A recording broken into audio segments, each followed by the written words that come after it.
Dragon Ball. Broly is a tiny bit stronger. Chapter 21. Owu, Wu. King Piccolo's painful wails finally broke free from his throat.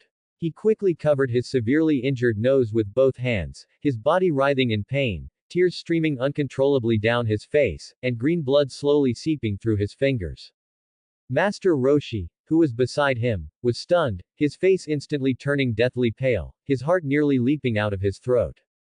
My little ancestor. I told you to run. Why did you still dare to hit King Piccolo's nose with a chicken bone? You were practically dancing on the edge of death. It's completely over now. It seems my grandson and I will really be holding hands and reporting to the underworld today. At this point, there's no other way. Master Roshi steeled his heart, a determined glint flashing in his eyes. Behold, Kamehameha wave. Master Roshi no longer hesitated. He roughly tore off his outer garment, revealing his gaunt, bone-thin body, like dry kindling. Immediately after, Master Roshi took a deep breath. Instantly, Master Roshi's muscles swelled and expanded as if inflated, his veins bulging like coiling dragons. In the blink of an eye, he transformed from a shriveled old man into a muscular, powerful strongman. At the same time, Master Roshi placed his palms together at his waist, and the ki within his body began to furiously gather in his palms, emitting a dazzling blue light, preparing to unleash his strongest attack, Kamehameha wave. However, Broly completely ignored Master Roshi's full power charge. Broly merely clapped his hands, as if he had done something insignificant. Then, he just charged directly towards King Piccolo, who was still clutching his nose and wailing. His movements were relaxed and carefree, like a leisurely stroll after a meal. Master Roshi. Master Roshi's poised stance instantly froze, his expression completely solidified, his face turning extremely ugly, as if he had swallowed a fly. You brat, what the hell are you trying to do again? Master Roshi roared inwardly. You hitting his nose with a chicken bone just now was pure dumb luck, catching him off guard. Why are you actively charging forward to die, you brat? Get back here. Master Roshi was so angry he nearly exploded on the spot, roaring as if in pain, causing the accumulated Kamehameha wave energy to fluctuate. However, Broly had no intention of returning. Because Broly's only thought at this moment was, this guy called King Piccolo felt too weak. So weak that he even felt he only needed about 1/10,000th of his strength to easily crush him like a fly.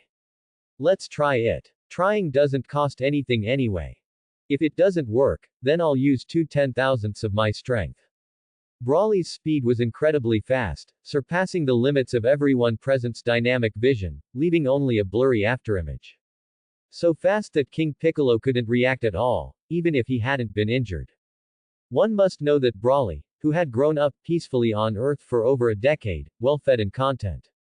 His base combat power had already quietly climbed to an astonishing height under the nourishment of the legendary Super Saiyan bloodline, 10 billion.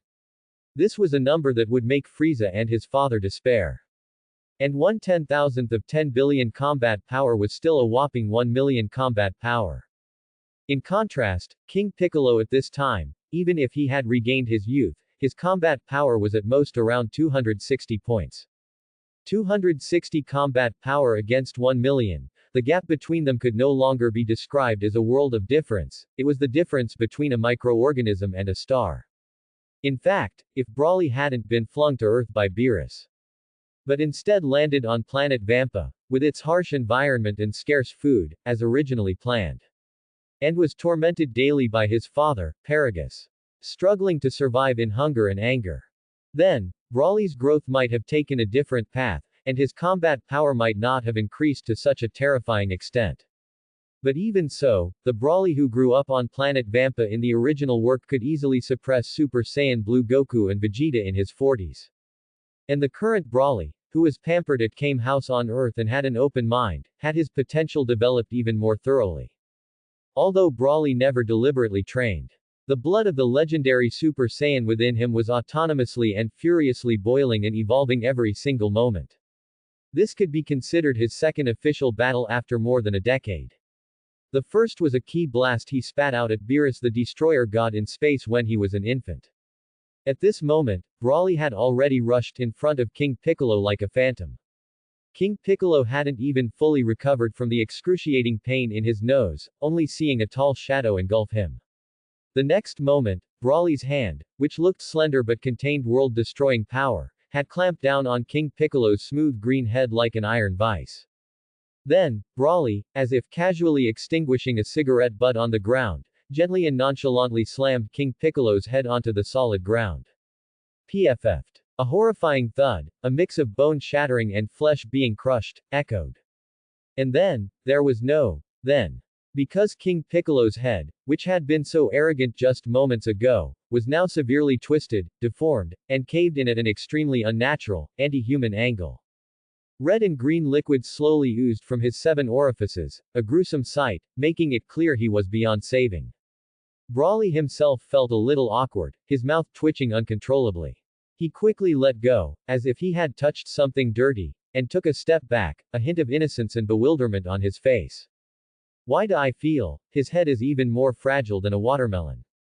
It just shattered with a light touch. That old man. Brawly seemed a bit uncertain, quickly turning to look at Master Roshi, who was still in his Kamehameha wave stance, his tone hesitant and a little guilty. He didn't just die like that, did he? Master Roshi's eyeballs truly almost popped out of their sockets this time. Master Roshi's mouth hung wide open, his jaw almost dislocated, revealing an expression of extreme shock and disbelief, as if he had seen a ghost. I didn't see wrong, did I? Brawly's speed just now, how could it be so fast? So fast that I couldn't even see his shadow.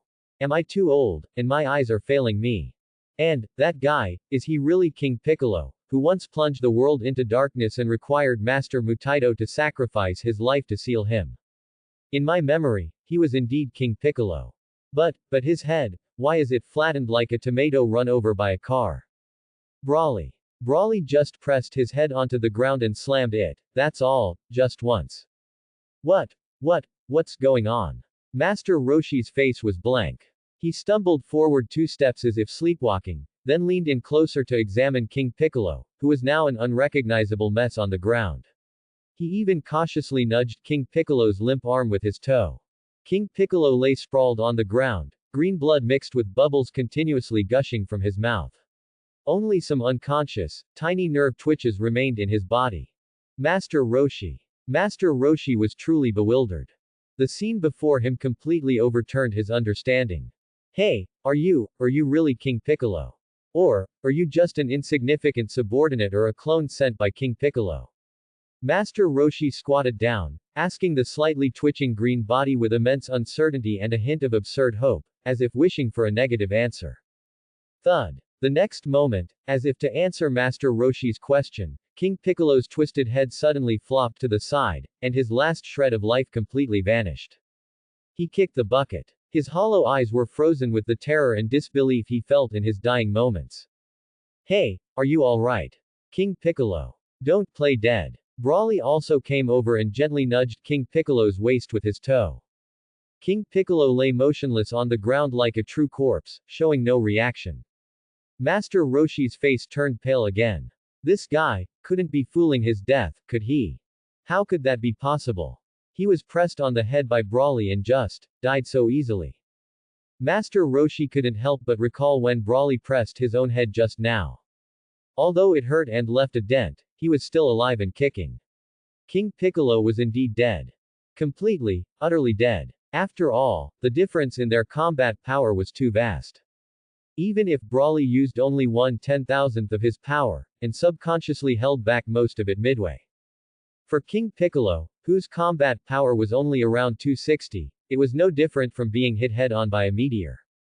If Brawly hadn't pulled back his strength in time, King Piccolo's head probably wouldn't have just been deformed, it would have exploded with a bang, like a rotten watermelon. Old man, I told you, he's not tough. Brawly looked at the thoroughly dead green corpse on the ground, shrugged helplessly at Master Roshi, and then sighed with a slightly reproachful tone, so why did you insist on using that life-threatening evil containment wave just now? For such a weak opponent, a casual punch would have been enough.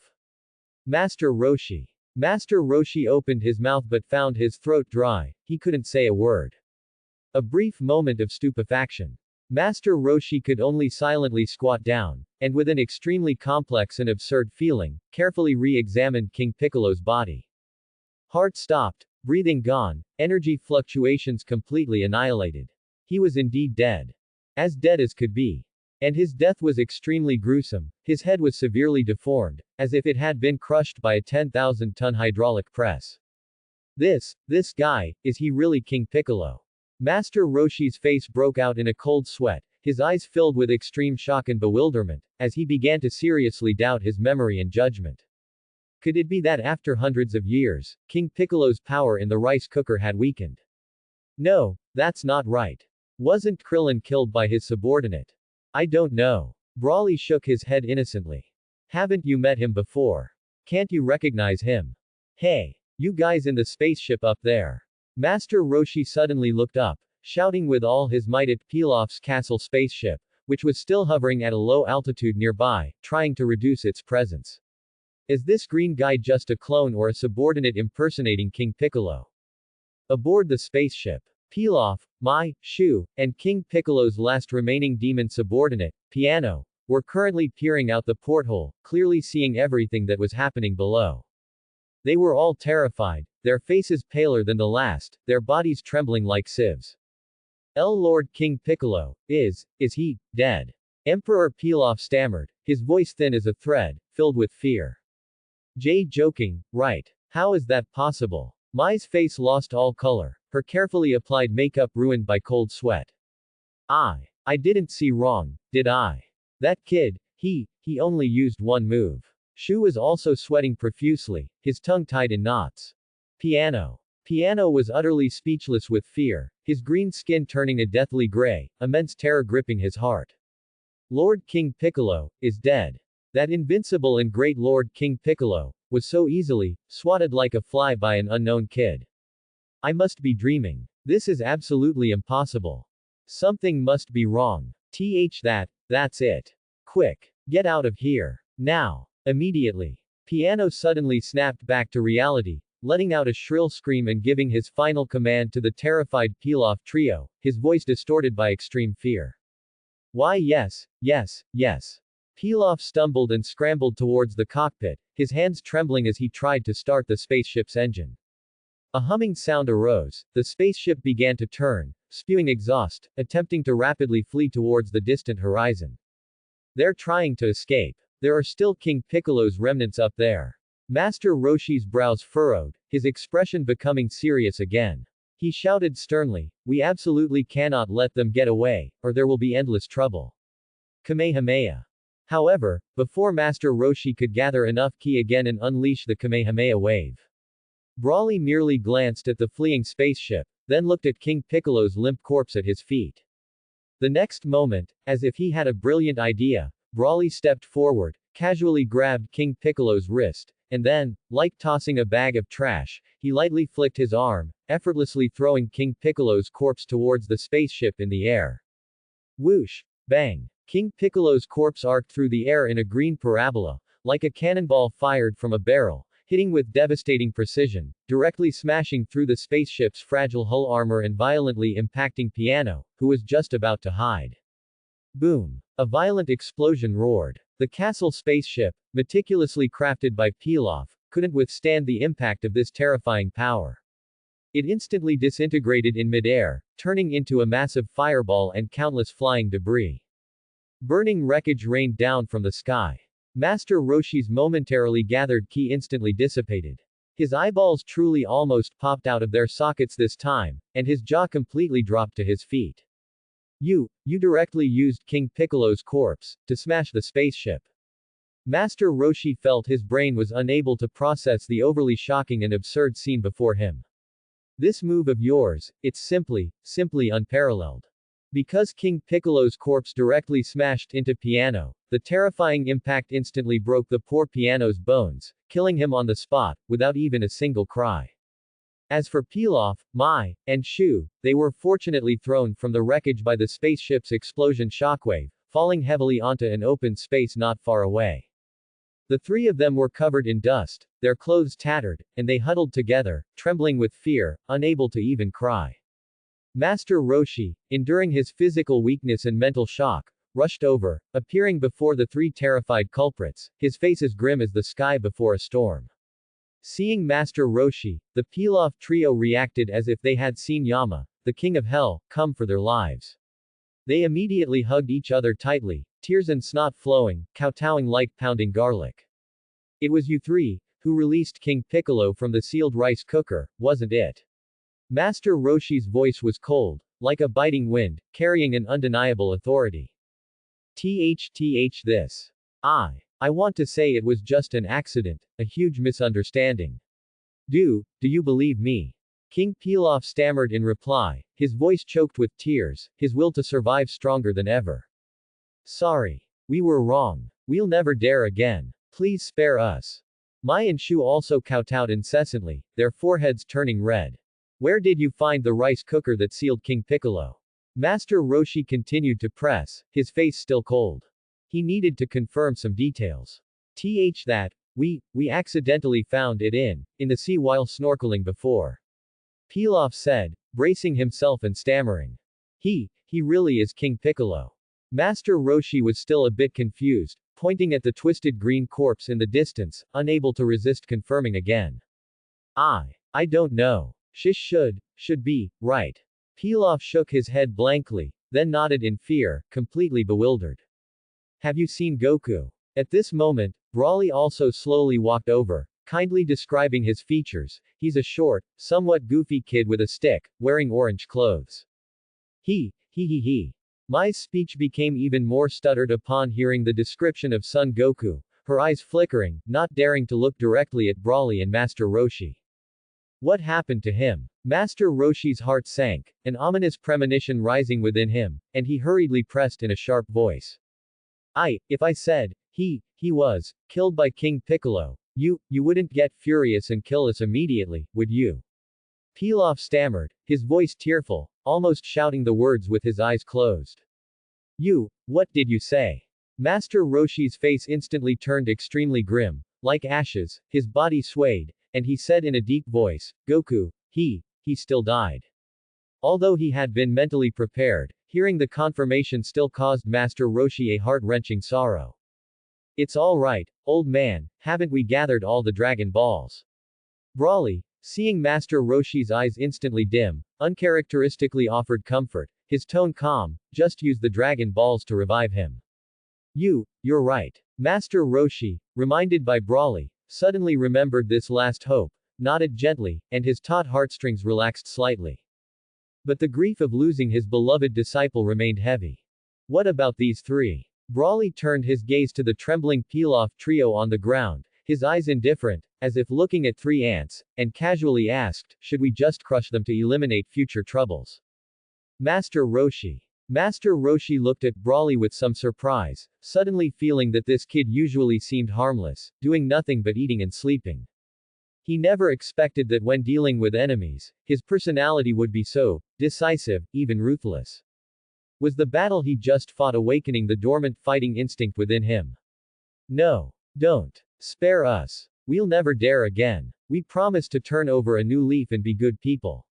Please give us a chance. The Pilaf trio were truly terrified. Hearing Brawly's understated yet murderous words, they once again burst out with an astonishing will to survive, their cries for mercy becoming even more pathetic and loud. Get lost. Master Roshi, looking at their disheveled, utterly defeated appearance, ultimately couldn't bring himself to kill them, and angrily shouted, if I ever find out you dare to do any more bad deeds, I will absolutely not spare you. Do you hear me? The three of them felt as if they had been granted a great pardon, as if they had heard the most beautiful sound in the world. They scrambled to their feet, crawling and stumbling, ignoring their pain, and using the fastest speed of their lives, helped each other up and screamed as they fled this unforgettable place of trouble. Brawly, for his part, did not pursue them to kill them all. Brawly had no interest in killing itself, he had only asked casually. Since the old man decided to let them go, he naturally couldn't be bothered to pay them any more attention. Brawly, you kid. After the Pilaf trio disappeared from sight, Master Roshi slowly turned around, scrutinizing Brawley from head to toe with an extremely complex gaze, a mixture of shock, ecstasy, confusion, and countless question marks. It was as if he was truly meeting this child he had raised for over a decade for the first time. You're amazing. Tell me, when did you get so strong? This is ridiculously powerful. Master Roshi asked. I don't know either. Brawley scratched his thick black hair, a pure and slightly confused smile on his face, as if he was also pondering the question. It just feels like, every day I wake up, I naturally get a little bit stronger. It's very subtle, but it's definitely happening. Master Roshi fell silent, just staring at Brawley with a look that said, do I look like an idiot to you? This kid spends every day either thinking about what to eat and how to eat it, or sleeping soundly. He hasn't even practiced the most basic horse stance. He says he naturally gets a little stronger every day. How is that possible? There's no such thing as getting something for nothing in this world. However, when dealing with King Piccolo just now, Master Roshi patted Brawley's firm, steel-like shoulder, intending to regain some of his dignity as an elder and master. He said with a hint of probing and affirmation, you must have used all your strength, right? It must be, after all, the opponent was King Piccolo. No. Brawley shook his head, his expression very natural, as if stating a perfectly ordinary fact. I initially only planned to use about 1/10,000th of my power to test the waters, but as soon as I touched him, I felt he was incredibly fragile, as if he would fall apart at any moment, so I quickly withdrew more than 90% of my power midway. To be honest, I hadn't even used much force yet. Master Roshi. Master Roshi's old face instantly turned as dark as the bottom of a pot, and the veins on his forehead once again twitched merrily. You brat. Can you stop bragging so seriously? 1/10,000th of the power, and 1/10 of that. And you finished off King Piccolo. Do you think you're shooting a sci-fi movie? This joke isn't funny at all. Not at all. Master Roshi felt that his intelligence and worldview had suffered an unprecedented, continuous, and devastating blow today. Old man, why are you still spacing out there? Brawley's somewhat lazy and casual voice broke the silence. He gently patted Master Roshi's now flabby shoulder, a relaxed smile on his face. Weren't we here to find the Dragon Ball? If we don't hurry, it'll be dark soon. Master Roshi. Master Roshi's mouth twitched slightly. He slowly turned his head, glancing at Brawley with an extremely complex look, and ultimately swallowed the words that were on the tip of his tongue, choosing silence. Wasn't the ultimate goal of finding the Dragon Ball to eliminate King Piccolo and save the world? But now, this goal had been achieved by this glutton he had raised since childhood, in an almost childish manner. This left Master Roshi in a daze for a moment, feeling that all his previous preparations for tragedy, determination, and sacrifice seemed like a superfluous farce. Just as Master Roshi's heart was filled with mixed emotions. Krillin tore open a gap in Master Roshi's mind, revealing his bald head, and kept pointing at his non-existent nose with his hand. What about me? Master Roshi. Aren't you going to revive me? Master Roshi suddenly jolted, finally snapping out of his complex emotions. He forcefully patted his forehead, a look of realization and apology on his face. Right. I need to quickly revive Krillin and Goku. I almost forgot this most important matter. But didn't King Piccolo eat the Dragon Ball earlier? Brawley seemed to recall something, rubbing his chin with his greasy fingers, a thoughtful expression on his face. Then his brows furrowed slightly, and he said in a deep voice, with even a hint of reluctance, it seems we'll have to dissect him, right? Sigh, that's too cruel. Just thinking about that scene. I feel like I won't be able to eat. As he spoke, as if to dispel the terrifying image in his mind, Brawley very naturally pulled out another glistening, fragrant chicken leg from somewhere, unhesitatingly stuffed it into his mouth, and began chewing loudly and heartily, eating with great relish. Master Roshi quietly raised his hand and wiped away the beads of sweat constantly seeping from his forehead with his sleeve, his heart full of unspoken complaints. You call this not being able to eat? I think you're eating more deliciously than anyone, and your appetite is better than anyone's. Your way of comforting yourself is certainly unique.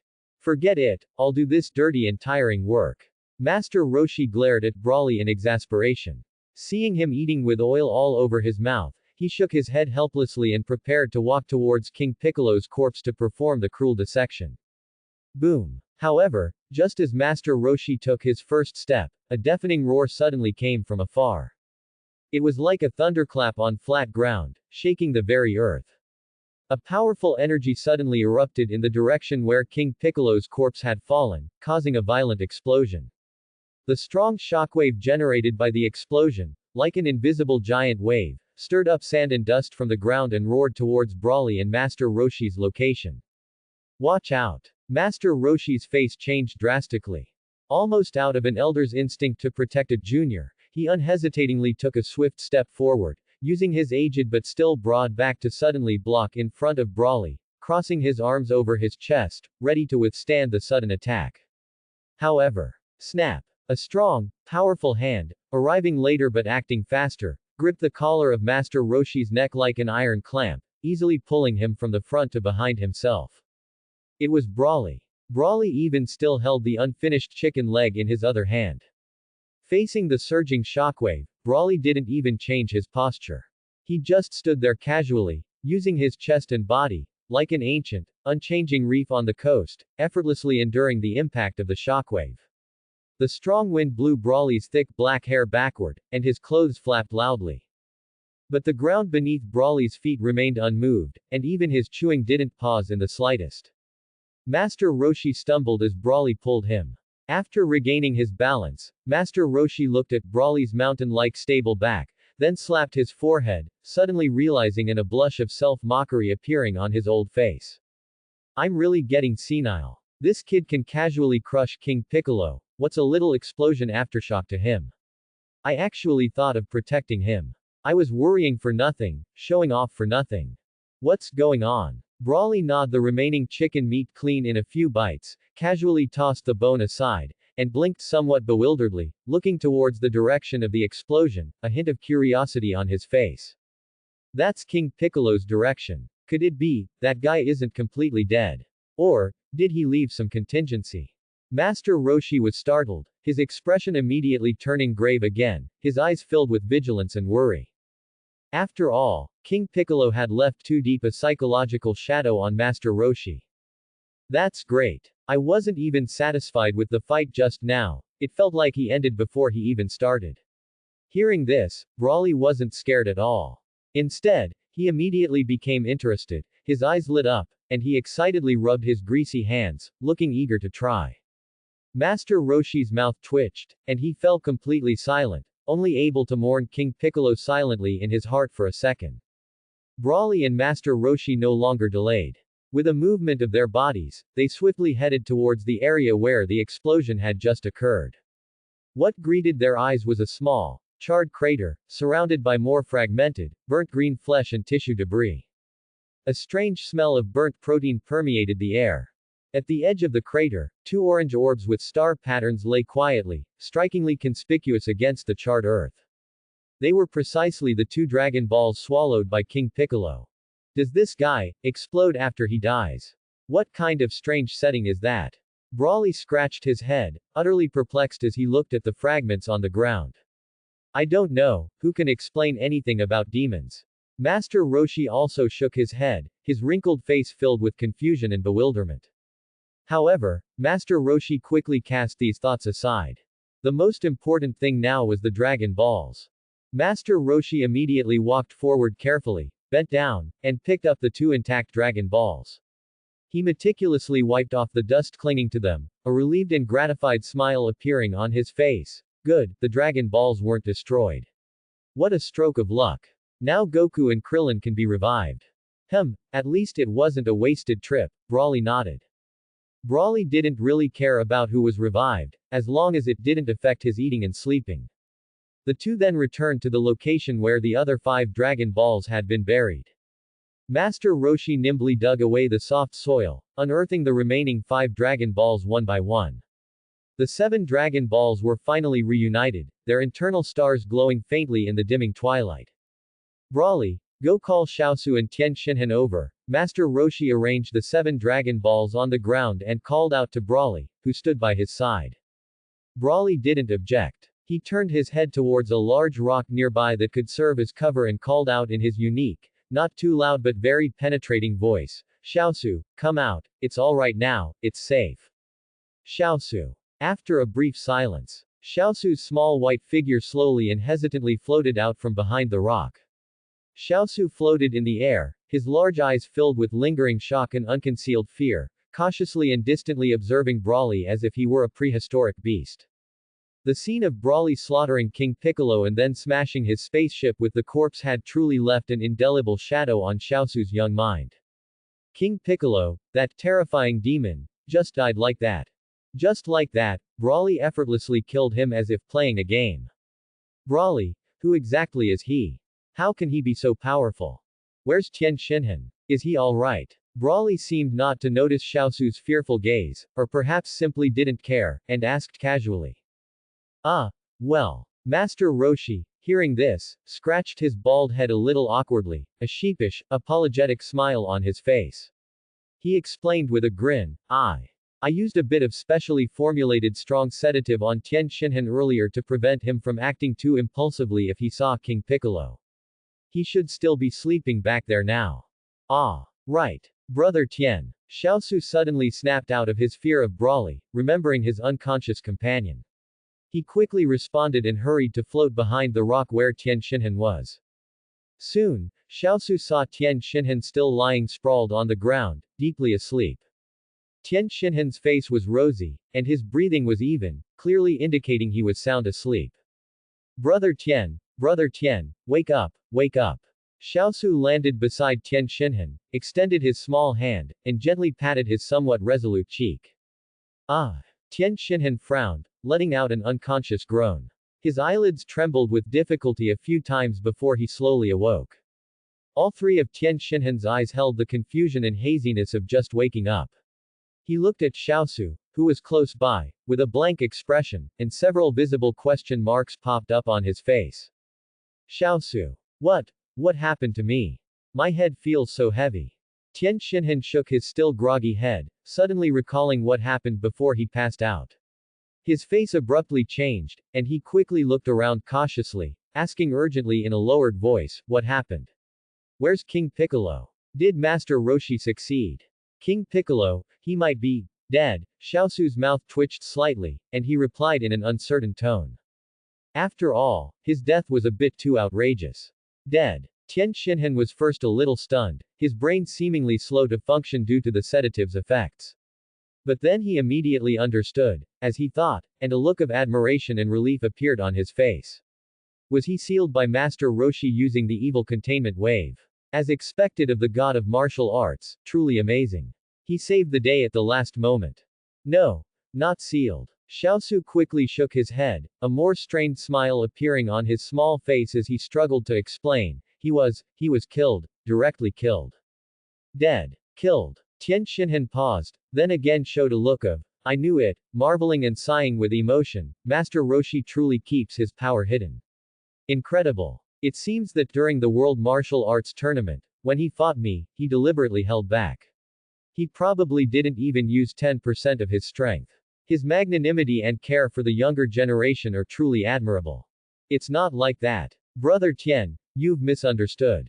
Xiaosu waved his hands frantically, seeing Tian Xinhan's reverent expression. However, Xiaosu couldn't find the right words at the moment to clearly describe the unbelievable scene that had just occurred.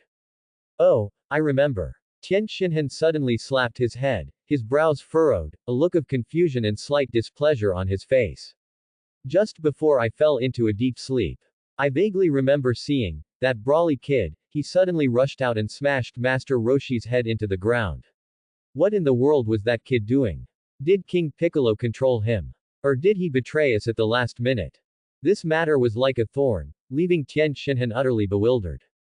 Well, Brother Tian, this matter, it's a bit complicated. Xiaosu felt his CPU was almost burning out and decided it was better to get it over with quickly. I'll explain it to you in detail later. Let's go out first. Master Roshi and the others have already gathered the Dragon Balls and are waiting for us. Saying this, Xiaosu pointed towards the direction outside the rock. Tian Xinhan saw Xiaosu being vague and, though full of doubts, Hearing that the Dragon Balls were gathered, he suppressed his questions. Supported by Xiaosu, he walked with unsteady, stumbling steps towards Master Roshi and Broly's location. The effects of the sedative hadn't completely worn off. Tian Xinhan felt his head was as heavy as if filled with lead, and his feet felt like he was treading on cotton. Master Roshi. Tian Xinhan squinted his 3 eyes, struggling to focus, and weakly greeted Master Roshi, who was standing beside the Dragon Balls. His body was still swaying slightly. My apologies, Tian Xinhan. Master Roshi looked at Tian Xinhan's state, his face showing an even more awkward, sheepish smile as he rubbed his hands and explained, what I did just now was unavoidable, the situation was urgent. After all, if something had happened to me. I thought the heavy responsibility of fighting King Piccolo and protecting Earth might have fallen onto your shoulders in the future.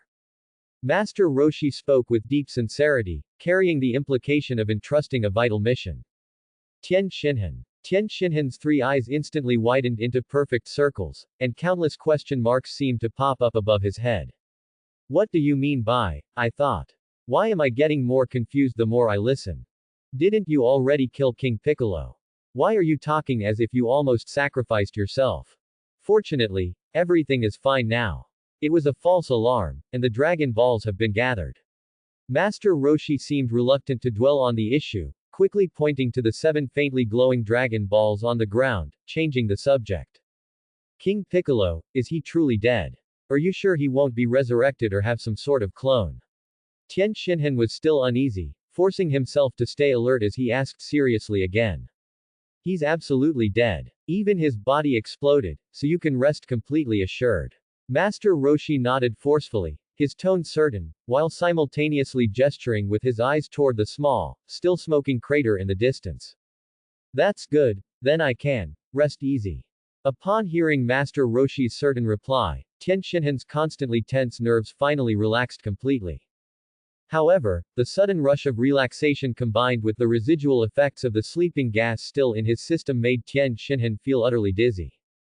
Thump. Before he could finish speaking, Tian Xinhan felt his vision go black, his body went limp, and he collapsed onto the ground, once again falling unceremoniously into a deep sleep.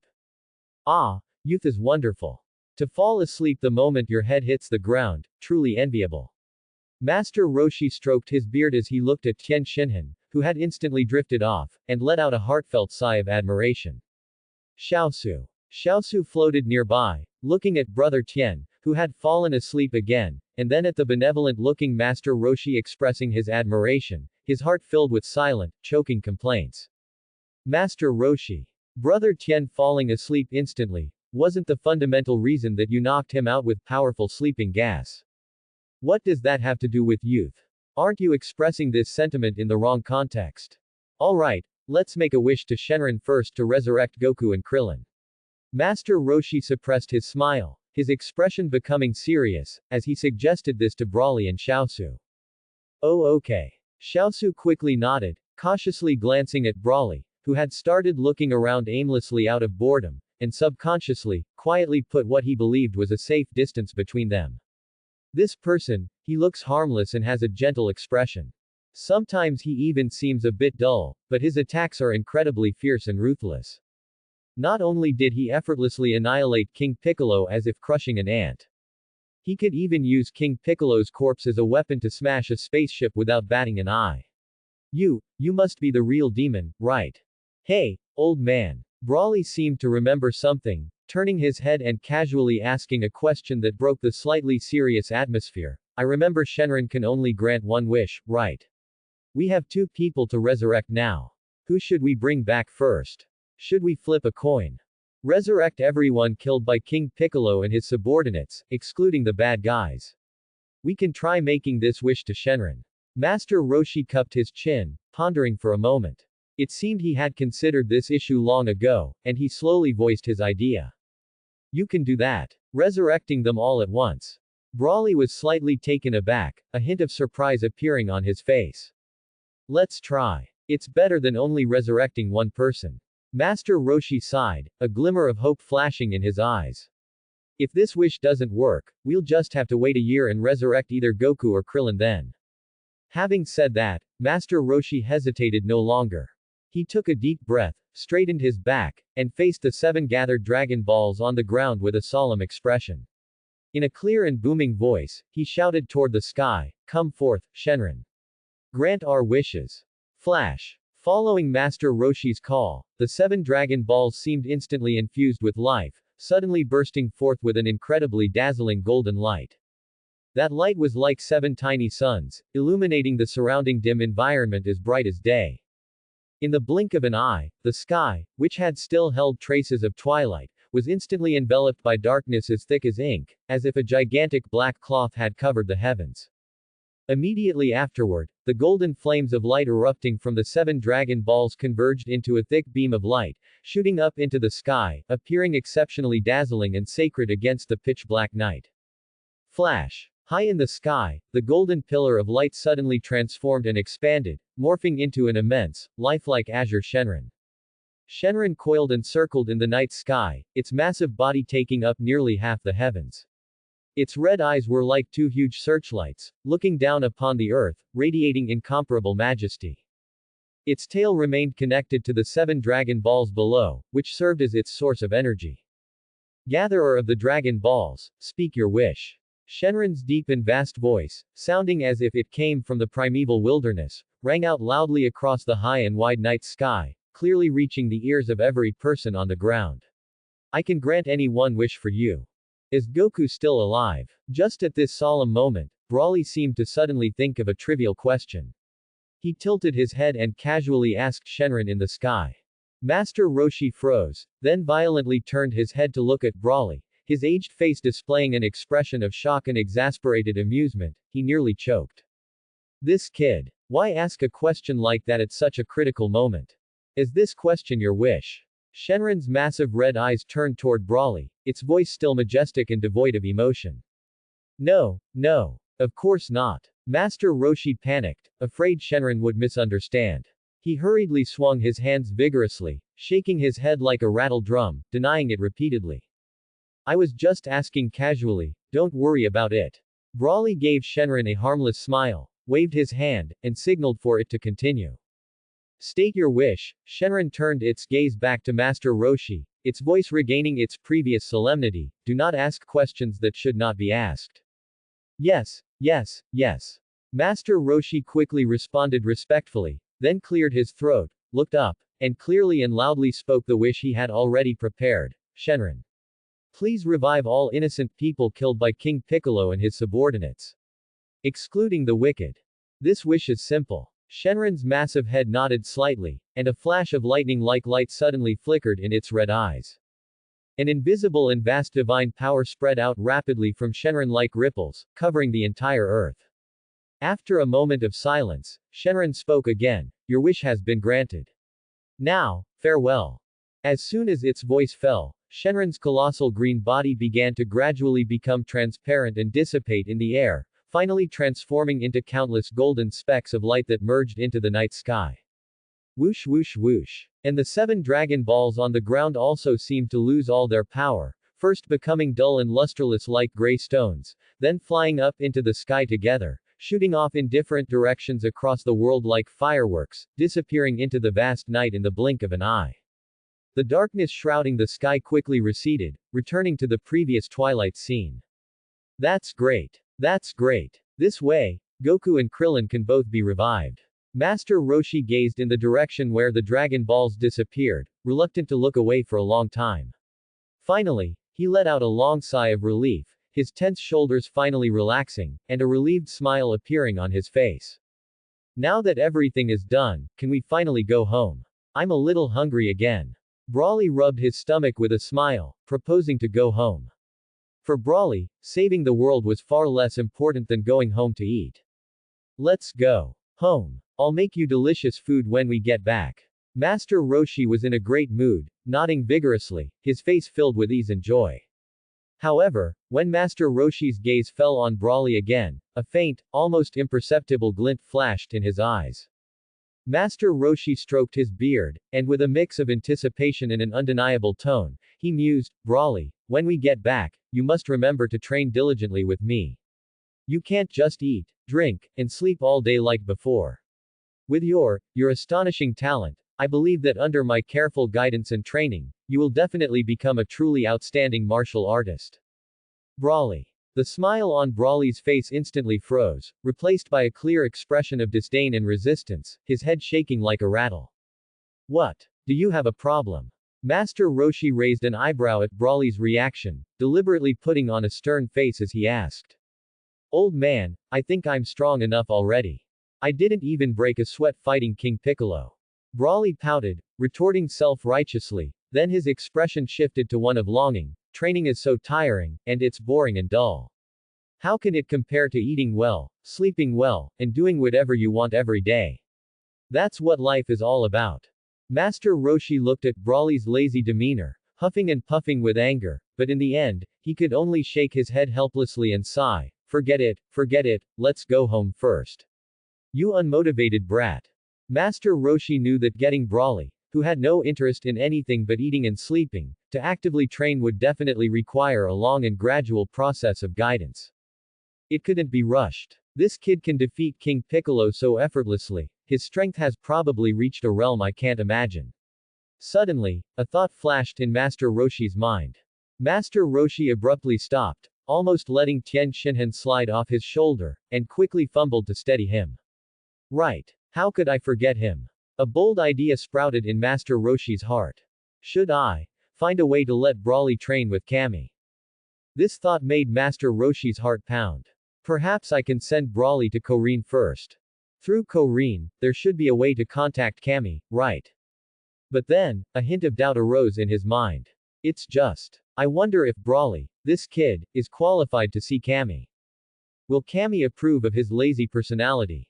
Master Roshi looked back at Brawly, who was yawning and making a face like he was about to eat, and couldn't help but sigh. However, Brawly, after all, essentially saved the entire world by himself. This accomplishment should be enough, right? Yes, he must be qualified. Meanwhile, far away on the other side of the continent, at Korin Sanctuary. This was a tranquil valley surrounded by mountains, with fresh air carrying the fragrance of grass and trees. A strangely shaped maglev car, emitting a low hum, slowly drove into this secluded area. Driving was Yajirobe, who was round-bodied and had a samurai sword at his waist. In the passenger seat next to Yajirobe sat Son Goku, whose aura was weak and whose body was covered in wounds. Hey, Goku, look. The sky was as black as the bottom of a pot just now, how did it suddenly get bright again? Yajirobe said in a rough voice, looking up at the rapidly brightening sky while struggling to control the steering wheel, a hint of surprise on his face. The Dragon Ball's reaction, it's gone. Son Goku endured the severe pain in his body, frowned deeply, and looked at the Dragon Ball radar. His voice was weak but full of confusion. That terrifying guy, did he really successfully summon Shenron? What wish would someone as powerful as him want to fulfill? To rule the world. Son Goku's mood became especially heavy at the thought of the wish King Piccolo might have made. We're here, this is it, right? That Korin tower you mentioned. Yajirobe stopped the maglev car on a relatively flat grassy area, turned off the engine, and pointed to the towering red giant tower in front, which seemed to connect heaven and earth. The two got out of the car. Son Goku's legs gave out, and he almost fell, but fortunately, he managed to grab hold of the car body in time.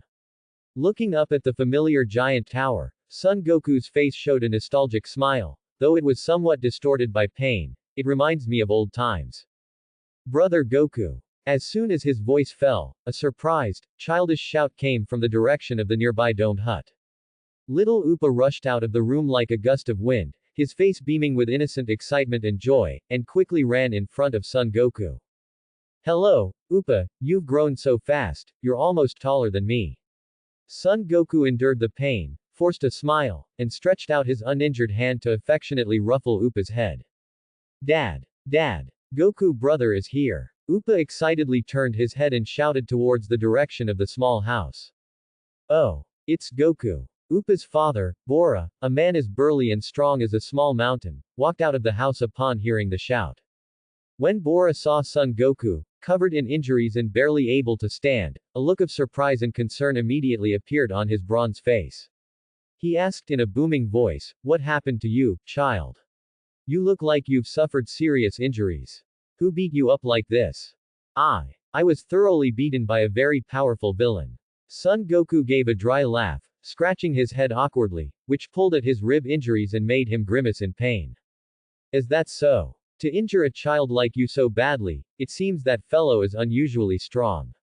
Bora's expression immediately turned solemn upon hearing this, his thick eyebrows tightly furrowed. That's why I came here. Son Goku's eyes became firm again. He looked up, his gaze fixed on the towering peak of the tower, and grinned. I want to ask Korin to help me increase my power. I must become stronger. But, with such severe injuries, you can barely stand, how will you climb Korin Tower? Bora looked at Son Goku's shaky state, his face filled with worry. It's fine. Son Goku, however, seemed very confident. He turned to look at Yajirobe, who was curiously observing his surroundings, and smiled. Yajirobe can take me up. What did you say? Yajirobe was just wondering if there was anything good to eat in this place when he suddenly froze, an incredulous expression appearing on his round face. He pointed at his nose. Me. Take you up this endless tower. Goku, you don't have a fever, do you? Yajirobe can definitely climb up. I believe in you. Son Goku gave Yajirobe a trusting smile, his tone very certain. You brat, don't mess with me. Yajirobe glared angrily at Son Goku, hands on his hips, thinking he was dreaming. There's good food at the top of the tower. Son Goku blinked, then suddenly lowered his voice, speaking in a mysterious and tempting tone. What? Good food? Yajirobe's ears perked up instantly, and a glimmer of interest sparkled in his round eyes. But then he looked at Son Goku suspiciously. Don't lie to me. What kind of good food could be at the top of a tower in this wilderness? It's true, it's called senzu beans. Son Goku nodded seriously, replying, they are a very miraculous kind of bean. Senzu beans, what a strange name, Yajirobe muttered skeptically, then looked up, gazing once more at Korin Tower, which seemed to pierce the clouds. He couldn't help but gasp, exclaiming, but, this tower, it's so tall. How long will it take to climb? Haha, you're a lot like Broly, you both love to eat. Son Goku couldn't help but laugh when he saw Yajirobe's conflicted yet tempted expression, which in turn aggravated his internal injuries and made him cough violently.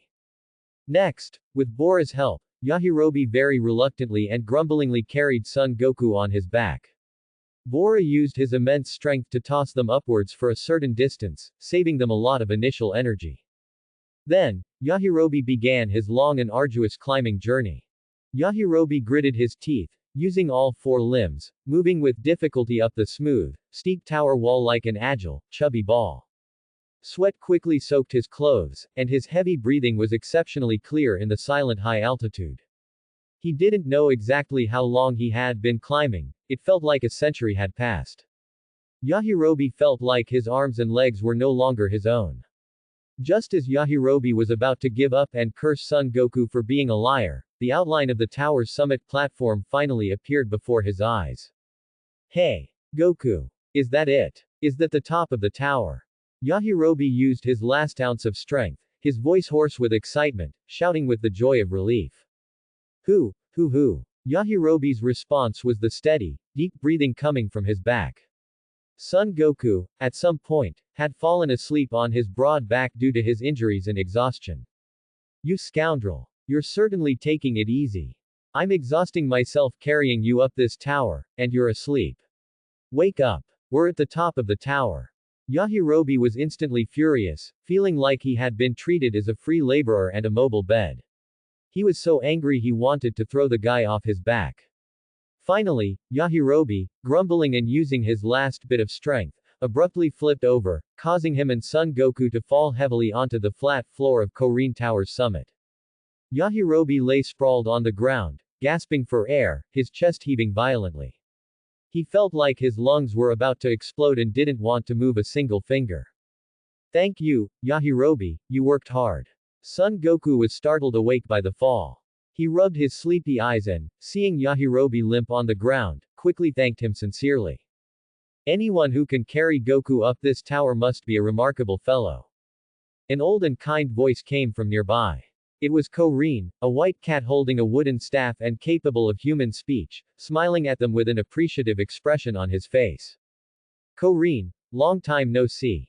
Son Goku got up from the ground, stretched his fully recovered body, and greeted Korin with a smile. Who is this guy? Yajirobe reluctantly propped himself up halfway, staring blankly at the talking white cat opposite him, his round face filled with surprise and bewilderment. I came too. Son Goku ignored Yajirobe's surprise and turned to Korin, about to explain the purpose of his visit. You don't need to say it, I already know everything. Korin smiled and interrupted him, his narrowed eyes gleaming with an all-knowing light. What do you know? Son Goku was startled, a puzzled expression on his face. Weren't you severely beaten by King Piccolo? Korin stroked his whiskers, speaking in a calm tone. Ah, how do you know that? Son Goku's mouth fell open in surprise, his eyes wide. When I have nothing to do, I often use this water pot to observe what's happening below. Korin pointed with his wooden staff to a large clay pot filled with clear water nearby, a profound smile on his face. You can see from such a high place. Son Goku was even more astonished. He leaned over the water pot, curiously looking inside, only to see his own silly reflection. So, what did you come to see me for? Korin stopped teasing him and got straight to the point, asking directly.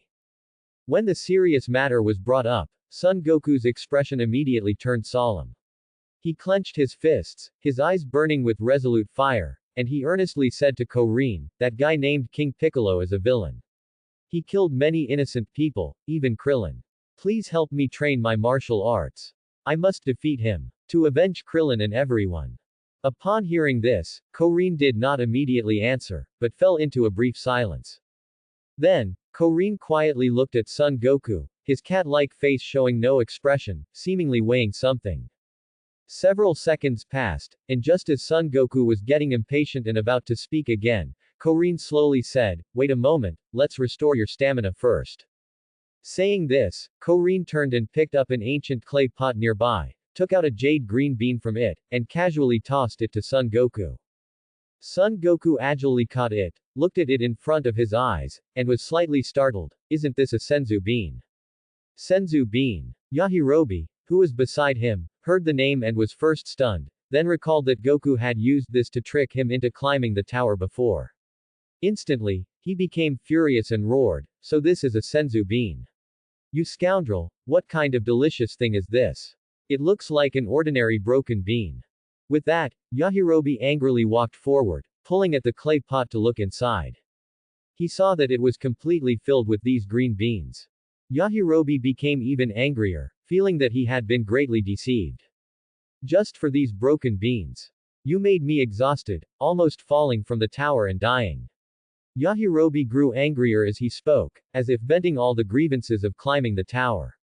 He suddenly reached out, grabbed a handful of senzu beans, and without looking, stuffed them all into his mouth, chewing hard and cursing indistinctly, broken beans. Not delicious at all. Dry and tasteless. Korin. Son Goku. Watching Yajirobe's petulant actions, Korin and Son Goku were both instantly dumbfounded, mouths agape, unsure how to react for a moment. Yajirobe swallowed the handful of senzu beans whole. Just as he was about to continue cursing, he suddenly felt an extremely strange sensation in his stomach. It was as if a massive energy instantly expanded in his stomach. The next moment, Yajirobe's belly swelled up at a visible speed, like an inflated balloon. Ah, burp. So full, my stomach. Yajirobe immediately bent over in pain, cold sweat appearing on his forehead. He felt his belly was about to burst, and he was completely unwell, collapsing to the ground and groaning in agony. Haha, you fool. Son Goku couldn't help but burst into laughter at Yajirobe's comical appearance, tears almost streaming from his eyes. One senzu bean is enough to not eat for 10 days. You actually ate a whole handful. You're lucky you didn't explode. After speaking, Son Goku threw the senzu bean in his hand into his mouth, chewed a few times, and swallowed it. Instantly, a warm and powerful current surged through his entire body. Son Goku's wounds healed rapidly at a visible speed. All fatigue and weakness vanished, and his depleted ki instantly recovered to its peak state, even feeling more energetic than before. How is it? Are you back to your old self? Korin asked with a smile, looking at Son Goku instantly revitalized and radiant. Really? It's amazing. All my injuries are healed. My strength is completely restored. Son Goku excitedly swung his fists and kicked a few times, creating gusts of wind, feeling the surging power within him. Then he looked at Korin excitedly, his eyes full of anticipation. So, Korin, can you teach me martial arts again?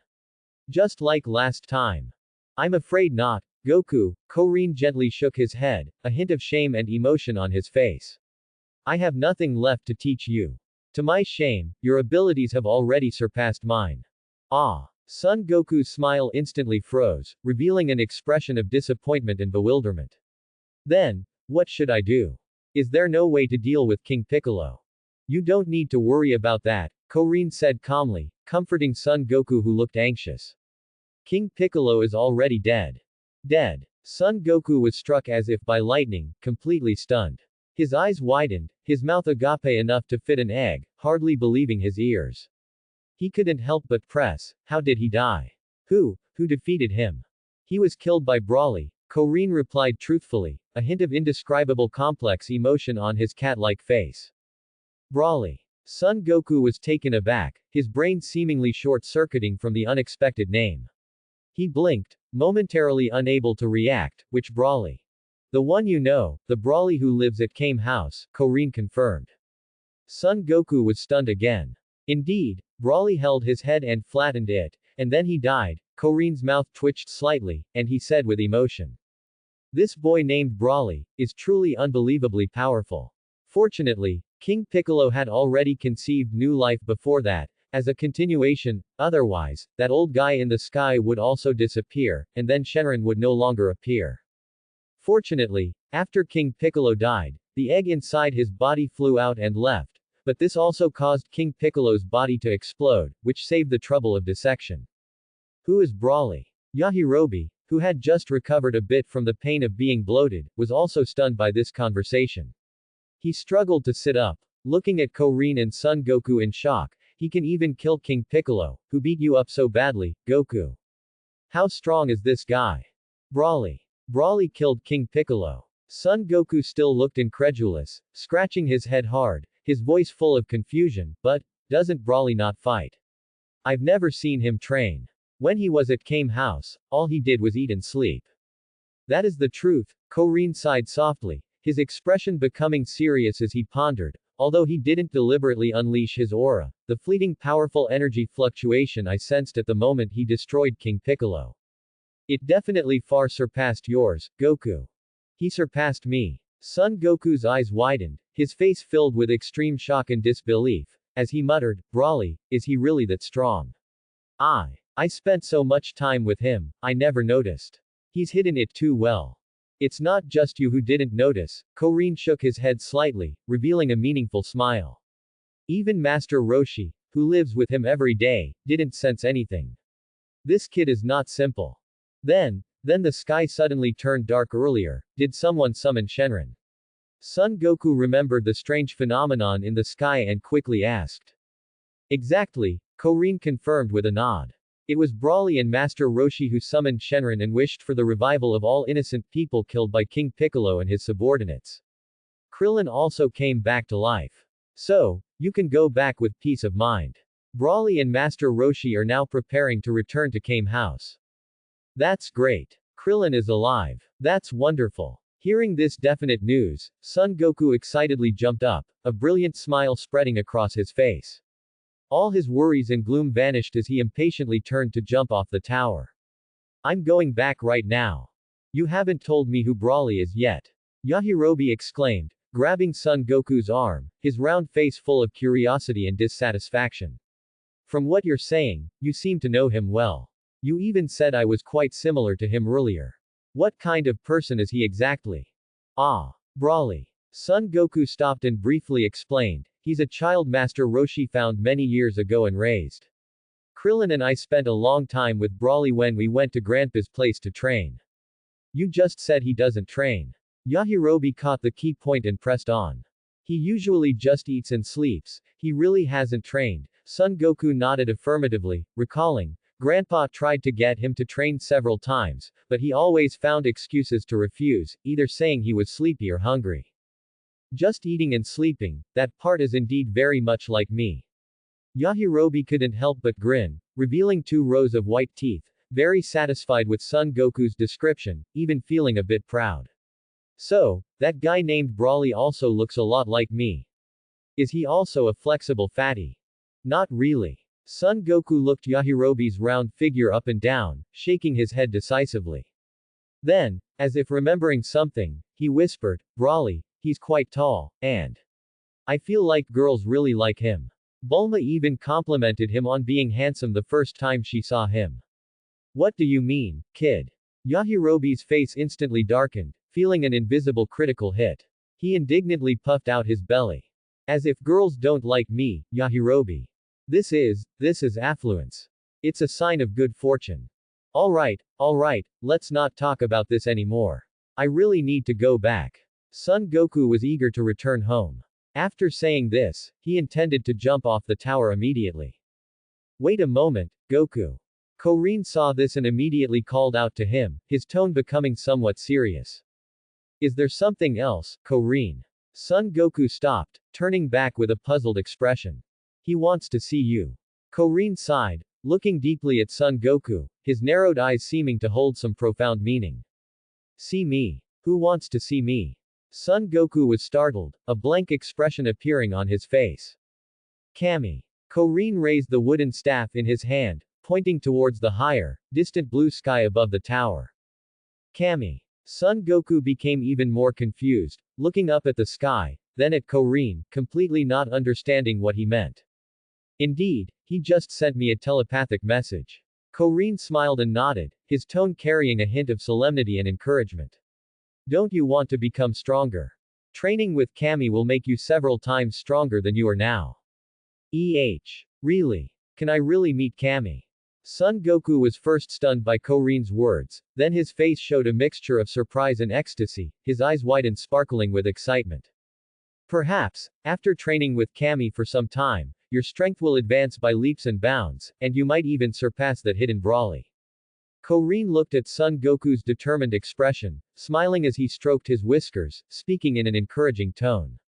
That's great. I'll go home first to greet Grandpa and Broly and let them know I'm safe, then I'll immediately go to Kami's place to train. Son Goku was so excited he almost jumped, rubbing his hands together, eager to start his journey to become stronger right away. Go ahead. Korin nodded in agreement, but then remembered something and added, oh, since you're in such a hurry, let me give you a gift. What gift? Son Goku was surprised. Flying Nimbus, come. Korin didn't answer directly. Instead, he looked up at the vast, boundless sky and called out in a special rhythm. Immediately, from the distant horizon, a large expanse of dazzling, golden cotton candy-like clouds drifted over, as if responding to his summons. These flying nimbus clouds rolled and stretched, emitting a warm and peaceful glow, illuminating the top of Korin Tower in golden light. Such a large expanse of flying nimbus. Son Goku looked at the magnificent scene before him, both surprised and delighted. Just pull off a piece for yourself. Korin smiled at Son Goku's surprised expression, as if recalling something from a long time ago, and sighed, speaking of which, that small piece of flying nimbus you rode back then was something that old Master Roshi insisted on getting from me. Really? That happened. Son Goku found this somewhat novel. Afterward, Son Goku no longer hesitated. He leapt up, lightly jumping onto the huge golden cloud, feeling soft and elastic beneath his feet. The next moment, Son Goku reached out and carefully pulled off a small piece, just enough for him to stand on. Just that much is enough. Korin looked at the small piece in Son Goku's hand, a look of appreciation on his face. Understanding moderation and not being greedy, this child's heart remains pure. It's enough. Son Goku nodded, placing the small piece of flying nimbus under his feet. Go. Don't keep Kami waiting too long, that would be impolite. Korin smiled and waved his paw, instructing him. Got it. Thank you, Korin. Son Goku waved vigorously at Korin, a bright smile radiating on his face. Turning around, he energetically called out to the newly formed flying nimbus beneath his feet, New flying nimbus, let's go. Our destination is Kame House. Whoosh. The flying nimbus seemed to understand his words, instantly transforming into a stream of golden light, carrying Son Goku like an arrow shot from a bow, whistling toward Master Roshi's island, leaving a faint golden trail in the air. Master Roshi's island. The afterglow of the setting sun dyed the waves a rose-gold color, gently lapping against the pure white sand. Inside Kame House, however, the atmosphere was somewhat heavy and sad. Bulma had just finished making a temporary coffin capsule with a freezing function, utilizing all-purpose capsule technology. At the same time, Bulma and the others had carefully placed Krillin's cold, stiff remains inside, preparing to temporarily seal them away. Before Bulma could press the capsule's sealing button, heavy-hearted as she was, a sudden change occurred. The sky, which had been relatively bright, instantly turned pitch black without warning, as if someone had covered the sun with a giant curtain. Then, just as quickly, the light returned. This strange celestial phenomenon caused everyone inside the house to freeze. And then, something even more terrifying happened. Krillin, who was lying in the capsule, suddenly opened his eyes, which darted around as if he had just woken up from a deep sleep. Krillin looked around blankly, then pushed himself up with both hands, sitting up inside the coffin-like capsule and even stretching. Wah! Bulma, who was leaning next to the capsule, was scared out of her wits by this sudden sight. She let out a sharp scream, her hand trembled, dropping the capsule controller, and she collapsed onto the ground, her face ghostly pale. Yamcha was also badly frightened, his heart nearly leapt out of his throat. Driven almost purely by instinct, Yamcha dashed forward and threw a punch. Let me handle this. Launch's eyes also turned fierce. Without a word, she swiftly pulled out the machine gun she carried, and unleashed a barrage of da-da-da gunfire onto the newly resurrected and still confused Krillin. Several large, red, swollen bumps immediately appeared on Krillin's head. Krillin hugged his head, squatting in the capsule, wanting to cry but having no tears, his spirit utterly crushed. Are you guys being polite? I just resurrected, and before I could figure out what was going on, I got punched and then sprayed with machine gun fire. Who did I provoke? Ah. Krillin, you wouldn't happen to be resurrected, would you? Yamcha suddenly realized, seeing Krillin's wronged and angry expression, and the way he held his head in pain. He quickly dropped his fighting stance and asked, feeling awkward and unsure. What do you think? Krillin rolled his eyes irritably, rubbing the bumps on his head. He jumped out of the capsule, stretched his slightly stiff limbs, and felt his body brimming with vitality. He was truly resurrected. Sorry about that, Krillin. I thought you were a zombie, or possessed by something evil. Seeing this, Yamcha finally relaxed completely, letting out a long sigh of relief. He smiled apologetically and with great relief, stepping forward to pat Krillin's shoulder. Achoo! Blonde Launch sneezed again, and her hair instantly reverted to a gentle blue. Launch stared blankly at the smoking machine gun in her hand, then looked at the bumps all over Krillin's head. She scratched her head awkwardly, her cheeks flushed, and she mumbled softly,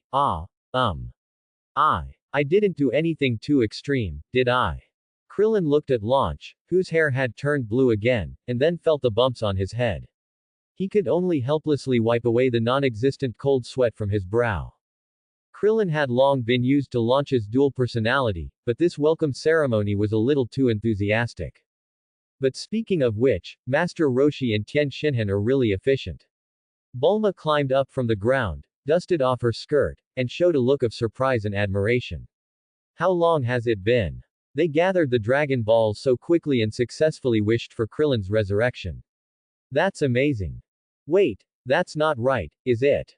Yamcha stroked his chin, a confused expression on his face, recalling, I remember when Master Roshi left, didn't he say he was going to collect the Dragon Balls and wish upon Shenron to destroy King Piccolo?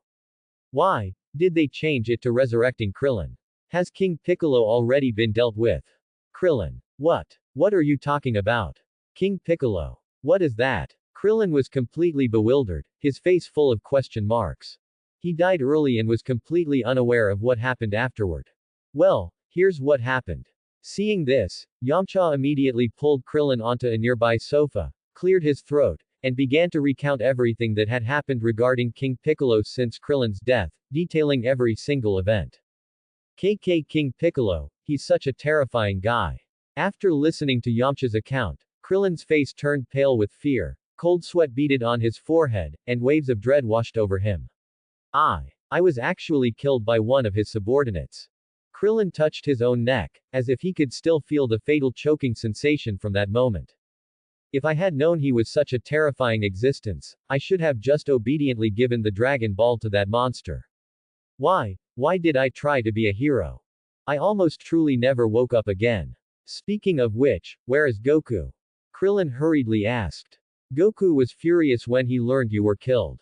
He recklessly rode the flying Nimbus to chase after that subordinate named Tambourine. Bulma gently shook her head, her expression growing somewhat dim and sorrowful. But, there has been no news of him since, and we can't contact him. We suspect, he might also have been killed by King Piccolo or one of his subordinates. Yamcha sighed along, his tone heavy. After all, he had exhausted a huge amount of stamina during the martial arts tournament. I'm afraid. The atmosphere inside the house became oppressive once more. But since you, Krillin, have been resurrected. Oolong blinked his pig eyes and suddenly interjected, then Goku should have been resurrected along with you, right? This statement was like dropping a stone into a calm lake. Both Yamcha and Bulma's eyes lit up, the gloom instantly clearing from their faces. They suddenly realized Oolong's suggestion made perfect sense.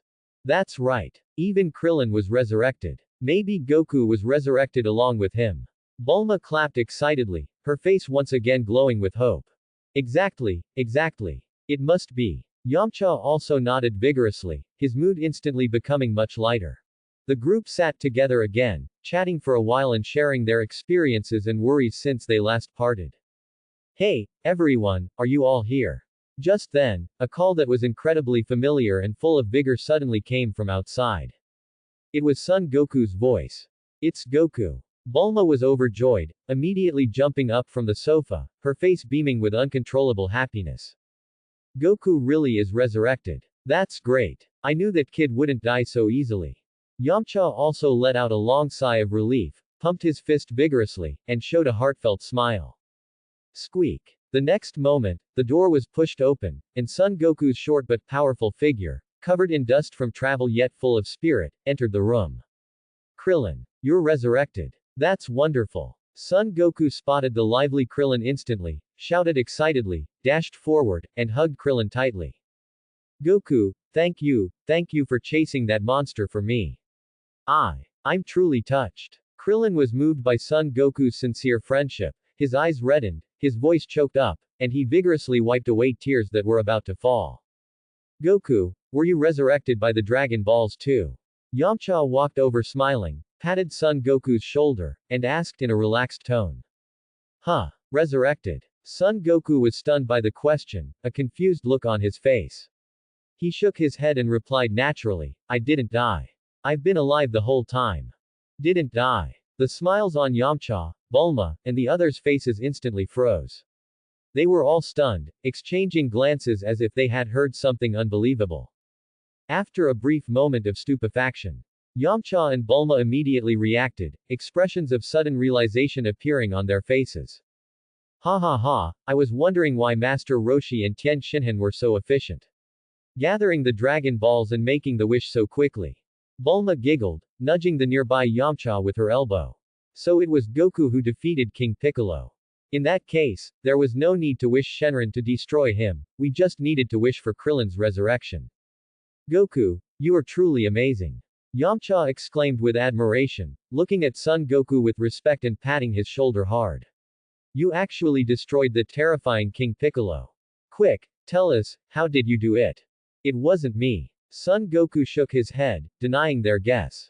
He looked around, a slightly confused expression on his face, and asked in return, by the way, haven't Grandpa and Broly come back? I thought they would get home before me. Not yet. Yamcha replied, muttering softly, if Goku didn't defeat King Piccolo, then who did? Could it be Tien Shinhan? That's possible. Bulma nodded thoughtfully and analyzed, after all, Tien Shinhan is the champion of this world martial arts tournament. Maybe he had some extraordinary encounter or learned some ultimate technique during this time, greatly increasing his power. What are you all talking about? Son Goku looked at them guessing back and forth, completely puzzled, and answered truthfully, it was Brawly. Brawly defeated King Piccolo. As soon as he said this, it was like a bombshell had been dropped in the room. Everyone present, including the newly resurrected Krillin, was completely stunned, as if placed under a paralyzing spell. The scene fell into an unusually eerie silence, broken only by the sound of waves crashing against the beach outside the window. After a brief silence, PFF'd, ha ha ha. Yamcha, Krillin, Bulma, Oolong, and Puar burst into simultaneous, loud laughter, as if they had heard the funniest joke in the world. The laughter was filled with absurdity and disbelief, nearly lifting the roof off the house. Only Launch didn't laugh. A hint of surprise flashed in her large blue eyes, followed immediately by a look of pleasant surprise, seemingly believing Son Goku's words, even carrying a trace of vicarious pride. Ha ha ha, Goku, I didn't realize you learned how to joke now. Yamcha was doubled over with laughter, slapping his thigh hard, tears nearly streaming from his eyes. That joke isn't funny at all. If you said Tien Shinhan defeated King Piccolo, we might believe you. Bulma laughed hysterically, clutching her stomach. But you said Brawly defeated him. Can Brawly even fight? In our impression, he's just a super glutton who only eats and sleeps and has zero interest in training. Yeah, Goku, we've lived with Brawly at Kame House for so long. Krillin also shook his head in disbelief, a teasing, good-natured smile on his face. That guy has never seriously trained. Aside from his extraordinary passion and ritualistic approach to food, he hasn't even practiced a horse stance. How could he possibly defeat someone as terrifying as King Piccolo? That's simply impossible. I'm not joking. Everything I said is true. Seeing that no one believed him, Son Goku stomped his foot anxiously, a serious expression on his face, and emphasized, Korin told me himself. Korin wouldn't lie to me, right? The scene fell into a deathly silence once again. Everyone's laughter stopped abruptly, like ducks whose necks had been wrung. Korin said it. That highly respected, immensely powerful Korin said so. This means, this news, which sounds utterly absurd. Its credibility seems extremely high. Brawly really defeated King Piccolo. The smile on Krillin's face gradually vanished, replaced by extreme shock and confusion.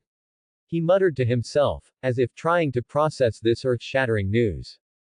Ha ha ha. Brawly, that guy, I didn't expect him to be so strong. This is so interesting. I'm getting more and more excited. Son Goku was equally shocked inside, but his reaction was dominated by the pure joy and anticipation of encountering a powerful opponent, and he flashed a brilliant, battle-ready smile. Are you kidding me?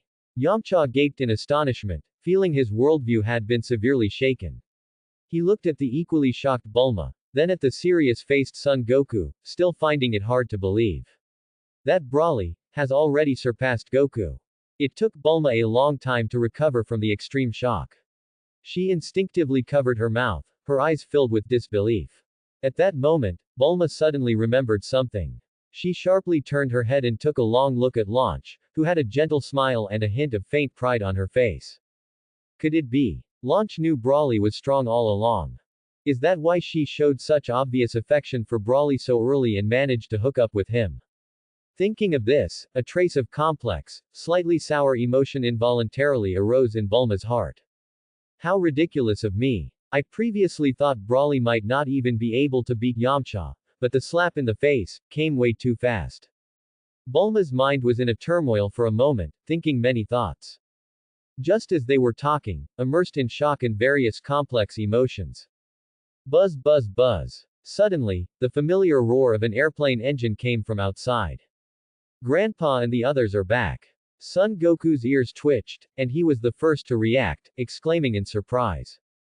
Everyone immediately rushed out of the house. They saw a small plane slowly landing on the flat ground beside the beach. The cabin door opened, and Brawly was the first to leap out of the plane. After landing, Brawly merely patted his clothes casually, his face still showing a calm expression, seemingly unconcerned with his surroundings. Master Roshi also followed, jumping down with slightly clumsy movements. Although his face showed fatigue, there was an undisguised sense of pride and relief in his brows. Xiaosu carefully helped Tien Shinhan, who was still unconscious under the effects of medicine, slowly float to the ground. hearing the commotion outside. Goku. You rascal. You're alive too. That's great. Master Roshi spotted the lively Son Goku at a glance and immediately broke into a wide smile, laughing heartily as he walked over and clapped Son Goku's shoulder vigorously, feeling completely refreshed, as if all his previous fatigue had vanished. After all, he had unexpectedly gained a grandson as incredibly powerful as Broly and also resolved a global crisis. Master Roshi felt that his old face had gained a lot of glory, and this sense of pride put him in a great mood. Grandpa, I didn't die. Son Goku scratched his head, wincing from the pats, and then briefly recounted his experience at the time. Upon hearing this, everyone was filled with emotion and relief once again, marveling at Goku's luck and celebrating that the crisis was finally over. After a moment of reflection, everyone present, as if by telepathy, simultaneously fixed their gazes on Broly, who had just returned and was about to head inside, with looks of inquiry, shock, curiosity, and even a hint of awe. Broly, however, seemed completely oblivious to the focused gazes and utterly uninterested in their conversation. The first thing Broly did after returning was to head straight for the refrigerator, muttering, "I'm starving," after flying for so long. With that, Broly began rummaging through the refrigerator for food, as if no one else was there. Feeling the unusual silence behind him, Broly paused. Turning around, Broly saw everyone staring at him with strange eyes. He was momentarily stunned, then seemed to understand something and immediately showed a wary expression, spreading his arms like a mother hen protecting her chicks, blocking the refrigerator door. He said in a very serious tone, "What are you all looking at me for? I'm telling you now, all the food in this refrigerator is mine. No one is allowed to snatch it from me. If anyone tries to snatch it, I'll get angry with them." Everyone looked at Broly's serious, protective demeanor over his food, and then recalled his terrifying strength that easily annihilated King Piccolo. Their mouths twitched in unison, their hearts filled with a sense of absurdity. Who would dare to snatch food from you, a ruthless person who can crush King Piccolo? Broly, what do you like to eat? I'll make it fresh for you. Launch quickly stepped forward, her face adorned with a smile so gentle it could melt, and spoke in a soft voice, her eyes filled with admiration and a hint of imperceptible worship. You've changed back again. Broly looked at Launch's smooth blue hair, compared it to her previous golden-haired, irritable state, and nodded with some excitement, saying frankly, "That's great, the golden-haired you can't cook, and the food you made was a bit burnt. I still prefer the blue-haired you, your cooking is delicious." I like you too. Launch's pretty face flushed with two red clouds upon hearing Broly's words, her heart racing. She gathered her courage and softly confessed her feelings. "I want to eat dumplings." Broly seemed not to pay much attention to the latter half of Launch's sentence, or rather, his attention was completely consumed by food. He licked his lips, an expectant expression on his face, and said to Launch. "Xiaosu." Xiaosu, floating nearby, shuddered all over when he heard Broly's words. His small face instantly turned pale, completely drained of color. Xiaosu looked at Broly with a horrified expression, trembling, and cried out in despair internally. Are you trying to eat people? I don't taste good. I'm all bones, no meat. Brother Tien, save me quickly. Why are you still sleeping? Are dumplings delicious? Son Goku's curiosity was also piqued. He leaned over, looked at Broly, then at Xiaosu, who was almost fainting from fright, and asked with interest. Xiaosu felt Son Goku's inquisitive gaze and became even more terrified, wishing he could dig a hole and crawl into it immediately, or just faint. At this moment, Xiaosu felt his little heart was about to stop beating. How do I feel that the Master Roshi lineage is even more evil than Master Shen's? His grandson wants to eat me, and his disciple also seems to want to eat me. It's too dangerous here. I want to go home. I'll go prepare. Launch, still with a gentle blush on her face, nodded softly and obediently, then turned and entered the kitchen. The next moment, Launch came out with a kitchen knife. Broly, how do you want your dumplings? Launch asked, dry or wet? Xiaosu's small face instantly lost all color, becoming ashen white as paper, and large beads of sweat rolled down his forehead. Whoosh! Immediately after, Xiaosu let out a short shriek and, almost instinctively, immediately used the sky dance technique, flying out of the open living room window in a panic like a startled rabbit, at top speed. His figure traced a frantic arc in the air, quickly disappearing into the distant horizon where sea met sky, out of sight. Everyone looked on in a daze. What happened to him? Why did he suddenly fly away? Son Goku scratched his head, looking in the direction Xiaosu disappeared, his face showing confusion and bewilderment. You too. Bulma looked at the two oblivious guys, helplessly put her hand to her forehead, silently wiped away the cold sweat, and explained with a hint of exasperation, you just said you wanted to eat. Jiaozi. Don't forget, that child's name is Xiaosu. Everyone was stunned at first, then suddenly understood. Imagining Xiaosu's terrified expression just now, combined with this comical misunderstanding, everyone couldn't help but burst into a cheerful and loud fit of laughter. Kame House was filled with joyous air. After a burst of cheerful laughter, the atmosphere became much more relaxed. After a while, the small white figure hesitantly, and with an embarrassed expression, floated back through the window. Xiaosu, blushing, slowly landed and hid behind the still sleeping Tian Xinhan, peeking out only half his head, looking at everyone shyly. Broly, did you really defeat King Piccolo? Yamcha finally couldn't suppress his inner curiosity and shock. He moved closer, looking at Broly who was heartily eating the steaming dumplings Launch had just cooked for him, and asked cautiously. Didn't I say so before? Broly swallowed a plump dumpling and took a sip of soup, his face as calm as ever, as if he was talking about something as ordinary as eating and drinking. Wouldn't it be easier to just kill him? Why make it so complicated with the evil containment wave and the rice cooker?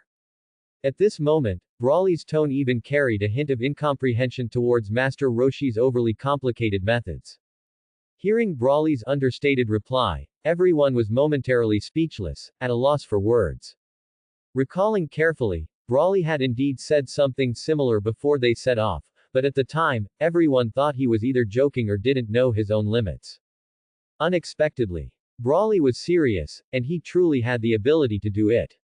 Subsequently, under Master Roshi's vivid and spittle-flying narration, he exaggeratedly recounted how Broly had attacked like lightning, how he effortlessly pinned down King Piccolo's head, how he swatted him away like a fly, and finally, his grand feat of smashing the spaceship with King Piccolo's corpse. Of course, the embarrassing incident where Broly, in a moment of urgency, had pressed Master Roshi's head into the ground was naturally and subtly omitted. He only emphasized Broly's brilliance and his own pride and satisfaction as Broly's guardian. After hearing Master Roshi's highly descriptive account, everyone sighed with renewed emotion, their gazes towards Broly becoming even more complex, filled with awe, disbelief, and a hint of reverence, praising Broly incessantly.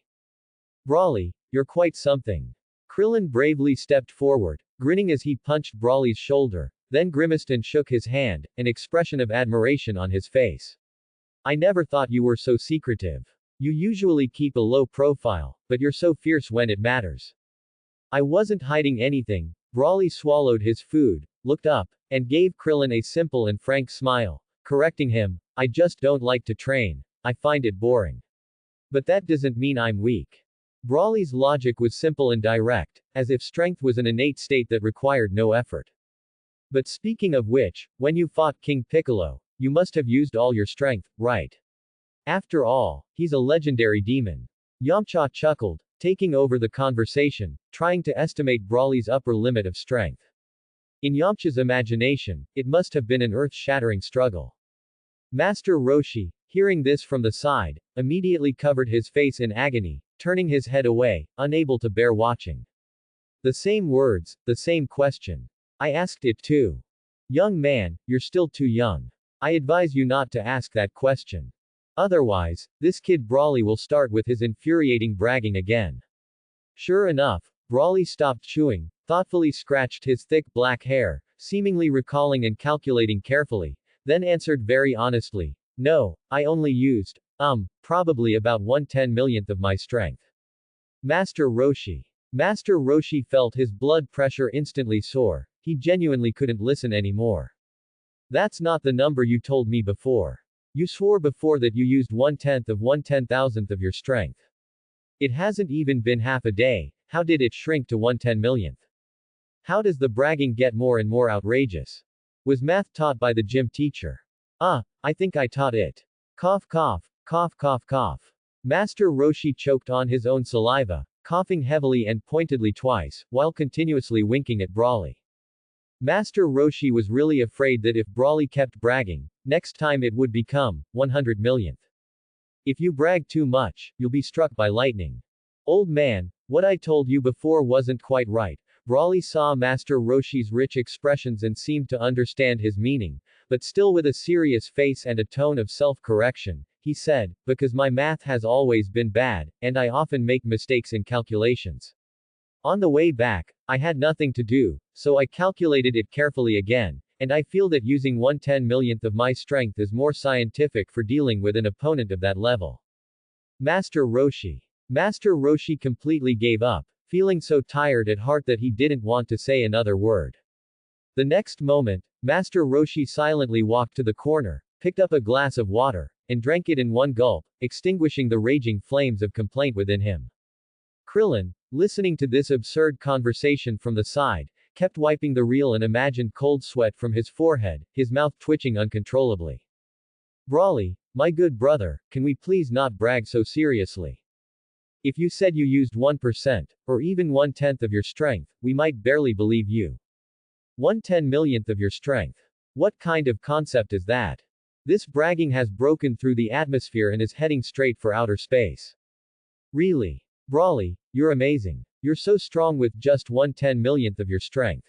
Launch clasped her hands over her chest, her big blue eyes sparkling with immense adoration and trust, as if she had seen the greatest hero in the world, her eyes even starting to show little stars, completely believing Brawley's words. Apparently, Launch was the only one present who believed him without reservation. Yamcha saw Launch's utterly adoring expression and was immediately exasperated, feeling helpless inside. It's over. Launch seems to have completely fallen, becoming Brawley's most loyal fangirl. You believe something that clearly violates physics and the law of conservation of energy. Love truly makes one blind. Grandpa, Son Goku didn't continue participating in the discussion about Brawley's strength. He turned his head, his face filled with excitement and anticipation, and said to Master Roshi, Korin said Kami wants to see me. What did you say? Master Roshi, immersed in his self-reflection about his failed math education, paused for a moment, then an expression of extreme shock appeared on his face, his eyes wide, his voice rising by an octave, Kami. The Kami-sama who lives on the lookout. Korin said so, though I'm not entirely sure what it's all about. Son Goku scratched his head and grinned. Then go. You must go. This is a once-in-a-lifetime opportunity. Master Roshi reacted, nodding vigorously, his face flushed with excitement. He enthusiastically clapped Son Goku's shoulders, speaking rapidly, if you can train with Kami and receive his guidance, your strength will improve by leaps and bounds. He paused. Take Brawley with you, by the way. Master Roshi added. No. Brawley refused without a second thought. Master Roshi. Kid, after you go, you'll definitely become stronger under Kami's tutelage. Master Roshi encouraged, persuading him again. No. Brawley shook his head. I don't want to get stronger. I just want to eat well and sleep well. Master Roshi was speechless for a moment. You're truly carrying on half of the Kame school spirit. Then I'll leave now, I can't let Kami wait too long.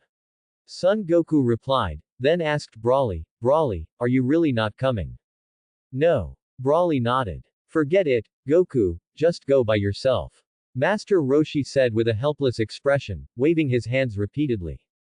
Everyone followed Son Goku to the beach outside Kame House. Flying Nimbus. Son Goku stood still, looking up at the sky and calling out. Whoosh. Following Son Goku's call, a dazzling golden cloud whistled from the distant horizon and stopped steadily in front of him. Son Goku lightly leapt, his agile body stepping onto the flying Nimbus. Friends, I'm off. Son Goku stood on the flying Nimbus, turned around, and waved vigorously at the crowd seeing him off on the beach, a bright, sunny smile on his face. Have a safe trip, Goku. Everyone waved back, loudly bidding him farewell. Son Goku's gaze finally fell on Brawley, who was still by the porch, enjoying a bowl of shaosu, and his smile faded slightly, his eyes becoming serious. What? Brawley looked up from his bowl, staring at Son Goku with a somewhat bewildered expression. If I train with Kami, once I'm strong enough, how about we have a good fight? Son Goku extended the invitation, his eyes filled with a longing for a satisfying battle. No interest. Broly shook his head without thinking, refusing decisively, his tone showing no hesitation. In Broly's simple and pure values, why fight for no reason? It's tiring, troublesome, and might even get his clothes dirty, affecting his appetite. Isn't it better to just eat and sleep well? That's the true meaning of life. The anticipation on Son Goku's face instantly froze, he was momentarily choked by Broly's blunt refusal, left speechless. Son Goku understood Broly's personality, knowing that he truly had no interest in fighting, rather than being afraid. However, Son Goku quickly adjusted his mindset, showing a confident smile again as he said to Broly, "You should also train well with Grandpa, otherwise, when I come back from Kami's place, I might surpass you." "No, it's boring." Broly shook his head again, refusing, his tone still flat. It was as if immense power held less appeal for Broly than the last Xiaosu in his bowl. "Ha ha ha, you're still the Broly I know. You haven't changed a bit." Son Goku wasn't angry at all. Instead, he burst out laughing, amused by Broly's consistent laziness. "Then I'm off, everyone, goodbye. I'll come back to see you all when I'm stronger." After speaking, Son Goku no longer delayed. With a thought, the flying nimbus beneath his feet immediately transformed into a golden streak of light, carrying him soaring into the sky. Before long, with the speed of the flying nimbus, Son Goku returned to the towering Korin Tower. Korin was still waiting there, leaning on his staff, smiling.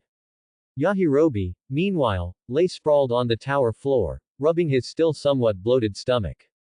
"Have you said your goodbyes to them?" Korin asked, looking at Son Goku descending from the sky, a kind smile on his face. "He's quite fast." Yajirobe struggled to sit up, looking at the energetic Son Goku, and couldn't help but exclaim. "I've already said goodbye." Son Goku nodded, landing steadily. "Now, take the power pole and go to the very center of the tower's summit." Korin pointed to the tower's top with his staff. "Yes." Son Goku complied, pulling out the power pole from behind him, which could extend and retract at will. At Korin's signal and lead, Son Goku and Yajirobe arrived together at the edge of the Korin Tower's highest platform. "Do you see that up there?" Korin raised his staff and pointed. "There's a groove, right? That's the passage connecting to the lookout. Insert your power pole into it." Son Goku looked down at the top of the tower and indeed found a groove that perfectly fit the end of the power pole. Then, Son Goku carefully inserted the power pole as instructed. "Alright, just make the power pole extend, and it will stretch upwards until it reaches the lookout floating in the sky." Korin smiled and nodded, looking at the ready Son Goku. "Understood, then I'm going." Son Goku took a deep breath. Hey, wait a minute." Yajirobe suddenly seemed to remember something and called out to Son Goku. "If you're really going to meet that legendary Kami, isn't it a bit rude to wear these tattered clothes? Do you want to change?" "It's fine, they'll just get torn again anyway." Korin, however, smiled meaningfully and spoke first, a hint of amusement on his cat-like face. "Why do you say that?" Son Goku was stunned by the remark, a hint of confusion on his face as he asked, "Is Kami a very scary guy?"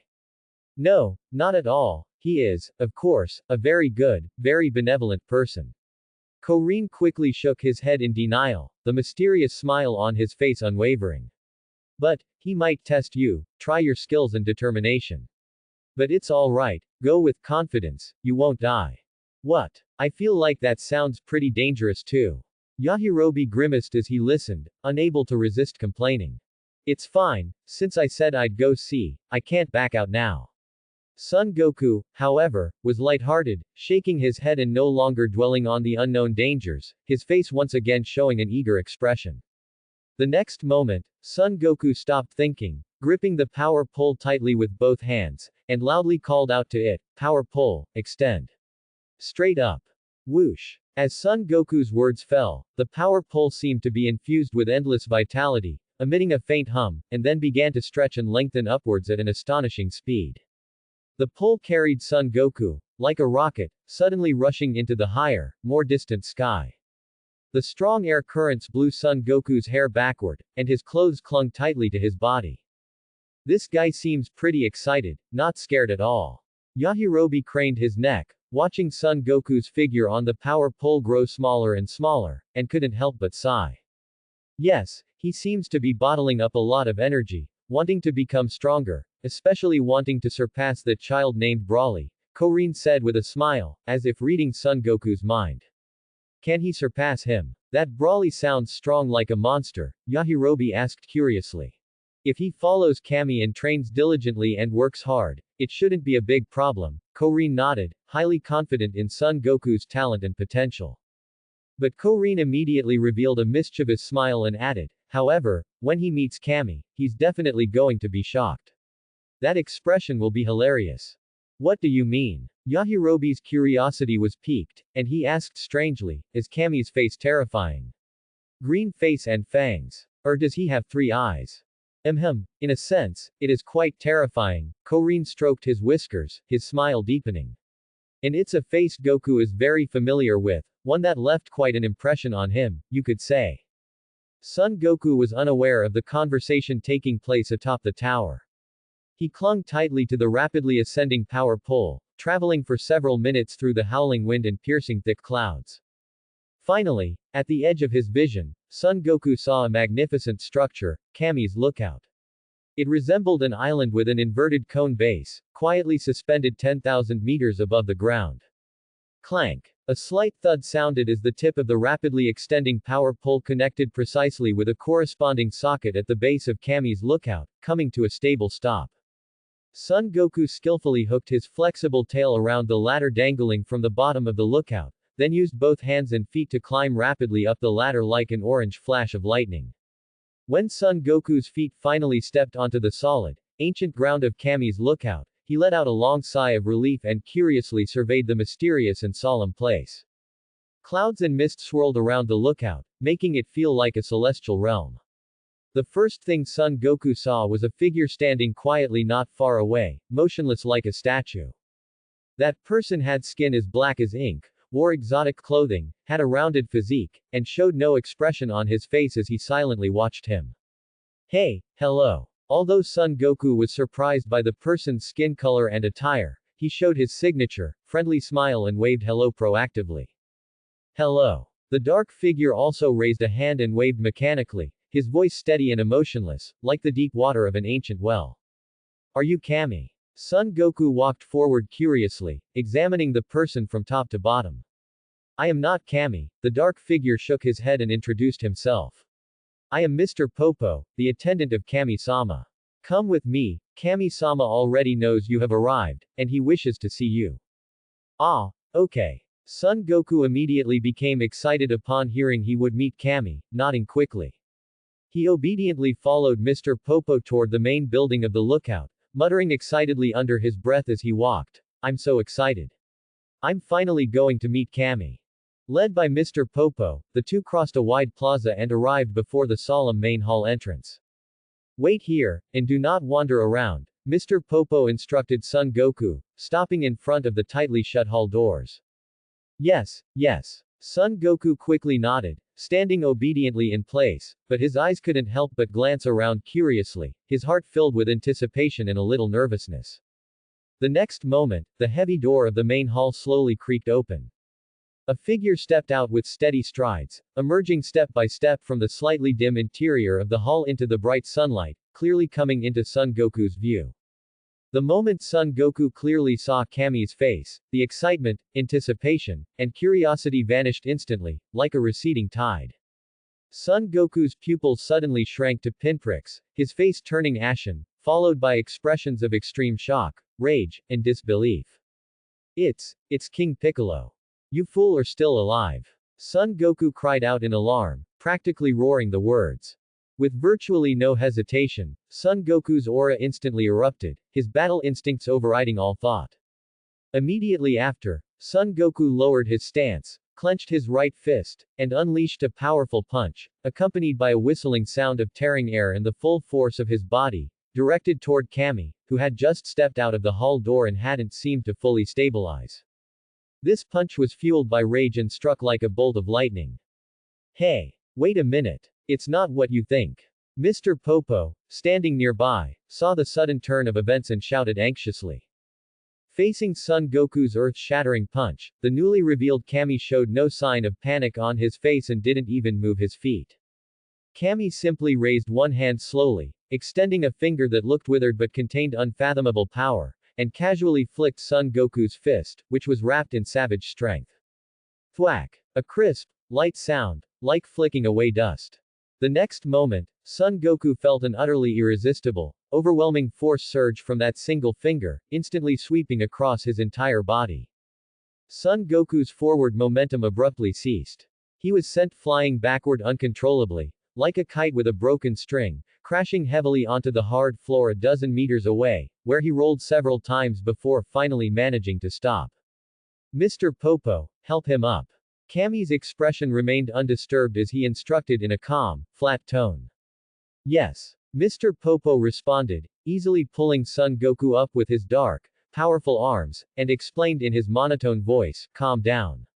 Look closely. This is not King Piccolo. Huh. Son Goku froze at the words, blinked his eyes, and once again carefully examined Kami standing nearby. Indeed, upon closer inspection, although the faces were extremely similar, the eyes were completely different. King Piccolo's eyes were filled with cruelty, savagery, and a desire for destruction.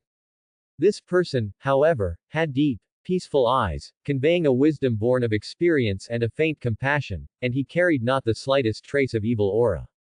That naughty little cat, Korine. Didn't he tell you anything? Kami sighed helplessly, shaking his head as he looked at Son Goku, who still seemed half skeptical. Son Goku. The question marks above Son Goku's head multiplied, he completely failed to understand what Kami was saying. Kami slowly paced to the edge of the lookout, gazing at the rolling sea of clouds below, seemingly lost in distant memories, and began recounting the sealed past in a low, measured tone. A long, long time ago, the being who later became King Piccolo and we were once the same person. Back then, I was a martial artist known as a genius. He paused. Kami's gaze became distant as he continued, once, I accidentally heard about the existence of Kami, and filled with yearning and the desire for a challenge, I came here. Unfortunately, however, Kami is not eternal, he too will meet the end of his life. The old Kami at the time was about to pass away, and I longed to become the new successor to the position of Kami. With my powerful strength, I thought this was only natural. But the old Kami disagreed. Then, Kami turned his head and looked at Son Goku, although he believed there was no one stronger than me on Earth at the time. Son Goku scratched his head, listening half-comprehendingly. The reason the old Kami rejected me was that he saw through to the dark and sinful thought hidden deep within my heart, a thought I hadn't even fully realized myself. Kami's tone carried a hint of heaviness and self-reflection as he sighed deeply. Kami knew where my problem lay. He told me that if I couldn't purify my heart, I couldn't bear the responsibility of protecting Earth. So, I stayed at the lookout, undergoing stricter, even painful, training and introspection. Eventually, I successfully expelled that part of the evil thoughts and desires completely from my body. Kami's voice paused here, and a look of genuine self-reproach crossed his face, as if that experience still pained him. However, what I didn't expect was that the evil expelled from my body didn't dissipate. Instead, it gathered together, forming an evil individual with independent consciousness and great power. That was King Piccolo, who later brought endless disaster to the world. Although my heart was purified, allowing me to inherit the position of Kami and become the new Kami, the fellow formed from my evil thoughts seized the opportunity to escape to the surface. Using his power and endless malice, he brought immense catastrophe and suffering to humanity. For this, I have always felt deep guilt and sadness. So that's how it is. Although Son Goku didn't completely understand, he roughly grasped the relationship between Kami and King Piccolo and nodded thoughtfully. Broly defeated King Piccolo. In a sense, he cleared the sin born from me and saved the world. Kami brought the topic back to Broly, looking at Son Goku, and said with a complex tone, logically, the person I should meet most is him, to express my thanks face to face. Son Goku. Son Goku opened his mouth but said nothing. That guy Broly probably doesn't care about thanks, right? However, knowing that child Broly's personality, he probably wouldn't be willing to come to a place like this. Kami seemed to understand Brawly somewhat, musing aloud. That's certainly true. Son Goku quickly nodded, confirming Kami's guess. I invited Brawly when I came, wanting him to join, but he flat out refused, saying he wasn't interested. I knew it. Kami showed a smile that was both helpless and amused, as if Brawly's reaction was entirely within his expectations. But, why did you call me here? Son Goku was still a little confused, not understanding Kami's purpose in calling him the substitute. I want you to stay here and train properly with Mr. Popo and me. Kami's tone became serious, his eyes full of anticipation. Your potential is great, and your heart is pure enough. You just need the correct guidance and higher intensity refinement. Really? That's great. I was thinking the same thing. Upon hearing this, Son Goku was overjoyed, his confusion instantly swept away. He excitedly clenched his fists, the flames of fighting spirit burning in his eyes, and loudly declared, I want to become stronger, stronger than Brawly. You can train here without worry. According to my foresight, you and Brawly will meet again 3 years from now. Kami nodded, giving a precise time frame. 3 years. Son Goku was stunned, a look of surprise on his face. Does it take that long? Can't it be sooner? At the World Martial Arts Tournament 3 years from now, Brawly should appear, and Piccolo will also appear. Kami spoke of the foreseen event, his tone carrying a hint of gravity. Piccolo. Didn't you say King Piccolo was already? Son Goku was astonished, his face instantly replaced by shock. I regret to say that, in a sense, he is still alive. Kami gave an affirmative answer and explained in detail. Actually, immediately after King Piccolo was unsealed, he used a secret technique unique to the demon clan to conceive a brand new life within his body. This new life continuously grew inside him, absorbing his nutrients and energy. After he was killed by Brawly, that already mature new life immediately burst out of his body. To avoid attracting Brawly's attention, this new life, under the sole arrangement of its dying father, used energy to destroy King Piccolo's original body, creating an explosion, and then seized the opportunity to escape the scene. This is the real reason you later saw King Piccolo's body explode. Something like that happened. Son Goku scratched his head with a confused look, feeling like he was listening to a heavenly script. Son Goku only knew that Brawly had easily killed King Piccolo. Master Roshi certainly hadn't explained these details and inner workings clearly at the time. This newborn Piccolo inherited all of his father's memories, power, and hatred. He swore to avenge his father and wants to completely seize control of this world. Kami's voice grew lower, carrying a warning tone. According to my perception, he has already begun training diligently in an extremely secluded spot on Earth. His talent is exceptionally high, and his growth rate will be astonishing. I see. I basically understand now. Son Goku nodded forcefully, a serious expression on his face. As for Brawly, although he possesses unimaginably powerful strength, he himself is unwilling to train. As far as I know, he only eats and sleeps, relying entirely on his innate talent. Kami let out a helpless sigh, his tone filled with deep worry. Given the newborn Piccolo's eagerness for revenge and his frantic training speed, one day, his strength will surpass the stagnant Brawly, and he will kill him. To satisfy his hatred. Huh? Really? Son Goku's face changed slightly, and he clenched his fists tightly, his voice urgent. In that case, Master Roshi and the others will be in danger. But you can rest assured, according to my analysis and foresight, Kami's tone shifted as he continued to explain, the reborn Piccolo, in order to prove himself and to seek revenge before the whole world, will most likely choose to publicly challenge Brawly at the next World Martial Arts Tournament. That is the best stage to display power and settle grudges. Brawly probably won't participate in the World Martial Arts Tournament, right? Son Goku shook his head, making a decisive deduction based on his understanding of Brawly. Krillin and I participated in the previous 2 World Martial Arts tournaments, and he wasn't even interested in watching the excitement. Later, Grandpa practically dragged him there, let alone having him personally compete. Therefore, this is another important reason why I sought you out here. Kami looked at Son Goku, a faint, hopeful smile on his face. Brawly might not participate in the tournament, but you can.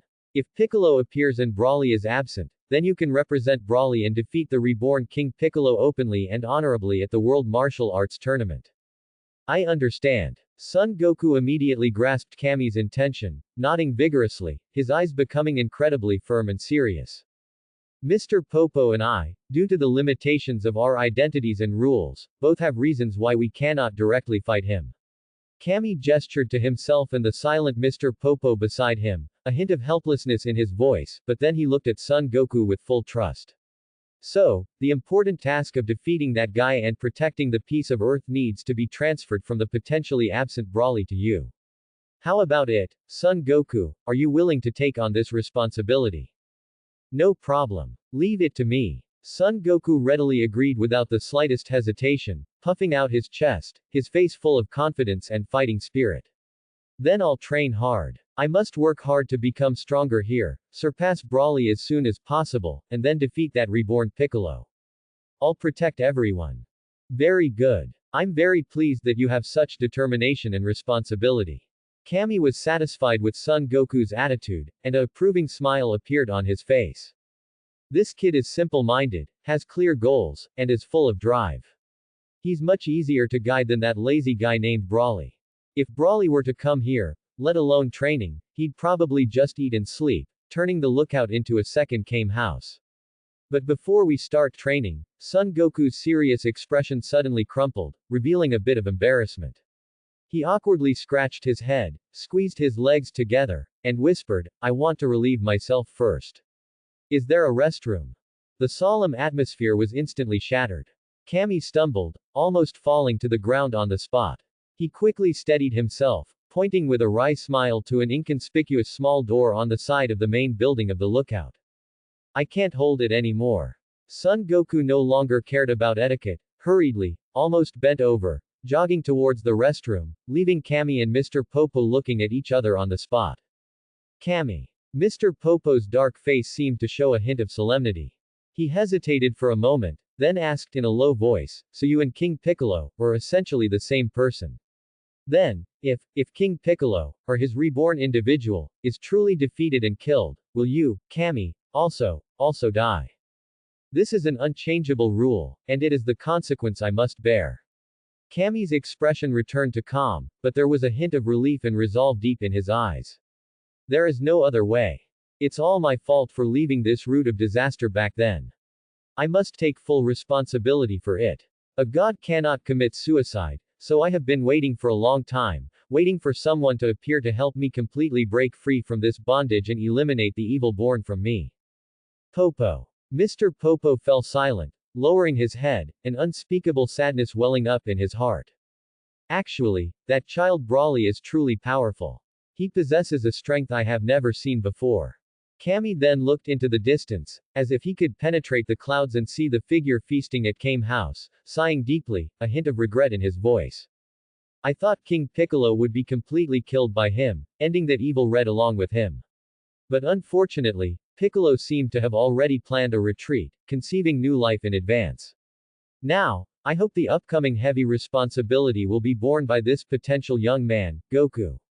I am certain that with his character and perseverance, as long as he trains diligently, he will complete this task. Mr. Popo is so sad. Popo pouted. Although his face still didn't show much emotion, his voice revealed his inner distress and reluctance. Meanwhile, on the other side of Earth, at Kame house. Sunshine, beach, waves, it was still a scene of leisure. Inside the house, everyone sat together, still digesting the many shocking news that had occurred today. Goku really went to train with Kami. Yamcha stroked his chin, pondering, his face showing envy and a hint of disbelief. I never would have thought. Kami, that's the supreme being of legend, residing in the heavens and looking down upon all living things. Training with Kami, what an honor and opportunity that must be. Krillin was also filled with emotion, his eyes showing longing. I wonder how strong Goku will become when he returns. Broly, why didn't you go? It's such a good opportunity. Bulma couldn't help but turn her head to look at Broly, who was leaning on the sofa, leisurely munching on an apple, and asked curiously. Boring. Broly didn't even lift an eyelid, shaking his head very decisively, his tone flat yet firm. Training is so uninteresting, tiring, and monotonous. Eating well, sleeping well, and enjoying life every day is the greatest joy in life. With that, Brawley took another big bite of the apple, juice overflowing, a satisfied expression on his face. Bulma couldn't help but cover her face with her hand, feeling speechless. Thinking about it carefully, what Brawley said actually made a lot of sense. Our Brawley really knows how to enjoy life and live thoroughly. Launch immediately transformed into his #1 fan, holding her hands to her heart, looking at Brawley with an infatuated expression, her blue eyes sparkling with adoration, and said in a sickly sweet voice, "I just love boys who know how to live life and don't fight over things. Even the way he eats an apple is so handsome, so manly." Bulma rolled her eyes beside her, completely unwilling to speak anymore. "How much of a fangirl are you? Your filter must be 800 meters thick." While they were talking, Tien Shinhan, who had been lying on the other sofa, unconscious for a long time, finally had his eyelids flutter a few times. He let out a low groan, slowly opened his 3 eyes, and looked around with a somewhat bewildered expression. Brother Tien, you're finally awake." Xiaosu let out a long sigh of relief, quickly leaned forward, and called out with concern. "My head feels heavy, like it's filled with lead." Tien Shinhan struggled to sit up, rubbed his still throbbing temples vigorously, and looked at Master Roshi, who was pretending to admire the scenery.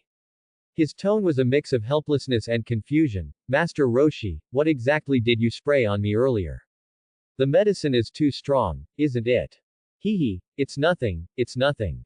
They were all good things to help with sleep and calm the mind, harmless to the body, it's nothing, it's nothing." Master Roshi chuckled awkwardly, rubbing his hands. "By the way, where's King Piccolo?" Tien Shinhan shook his head, trying hard to recall the fragmented information he heard before he fainted and while he was half awake. He asked curiously, "My head was a bit dizzy before, so I didn't hear very clearly. Xiaosu seemed to tell me that Brawley defeated King Piccolo." As he spoke, Tien Shinhan's 3 eyes all looked at Brawley, with an expression of disbelief. "Yes, Brother Tien, it's absolutely true. Brawley defeated him." Xiaosu nodded vigorously, his small face filled with certainty. Seeing an opportunity to show off, Master Roshi immediately perked up. He cleared his throat and once again, with great enthusiasm and spitting, recounted the process of how Brawley heroically defeated King Piccolo, making it even more exaggerated and legendary. Tien Shinhan listened, his third eye wide with astonishment, his mouth slightly agape, and the shock on his face growing more intense. "Hee, actually, I've never told you guys before," Master Roshi said at the end, proudly puffing out his chest, stroking his beard, and striking the pose of an otherworldly master, announcing proudly, "Brawley is my Kame school's deepest hidden and strongest disciple. He's the Super Saiyan hidden behind the scenes. My Master Roshi's secret ace." Brawley, listening nearby, just grinned and continued to munch on his apple, of course not exposing Master Roshi's obvious bragging. After all, in Brawley's simple mind, although this old man was sometimes unreliable, he was indeed very good to him. With food and shelter, bearing the title of a senior disciple was no big deal. "Brawley, so, is he really that strong?"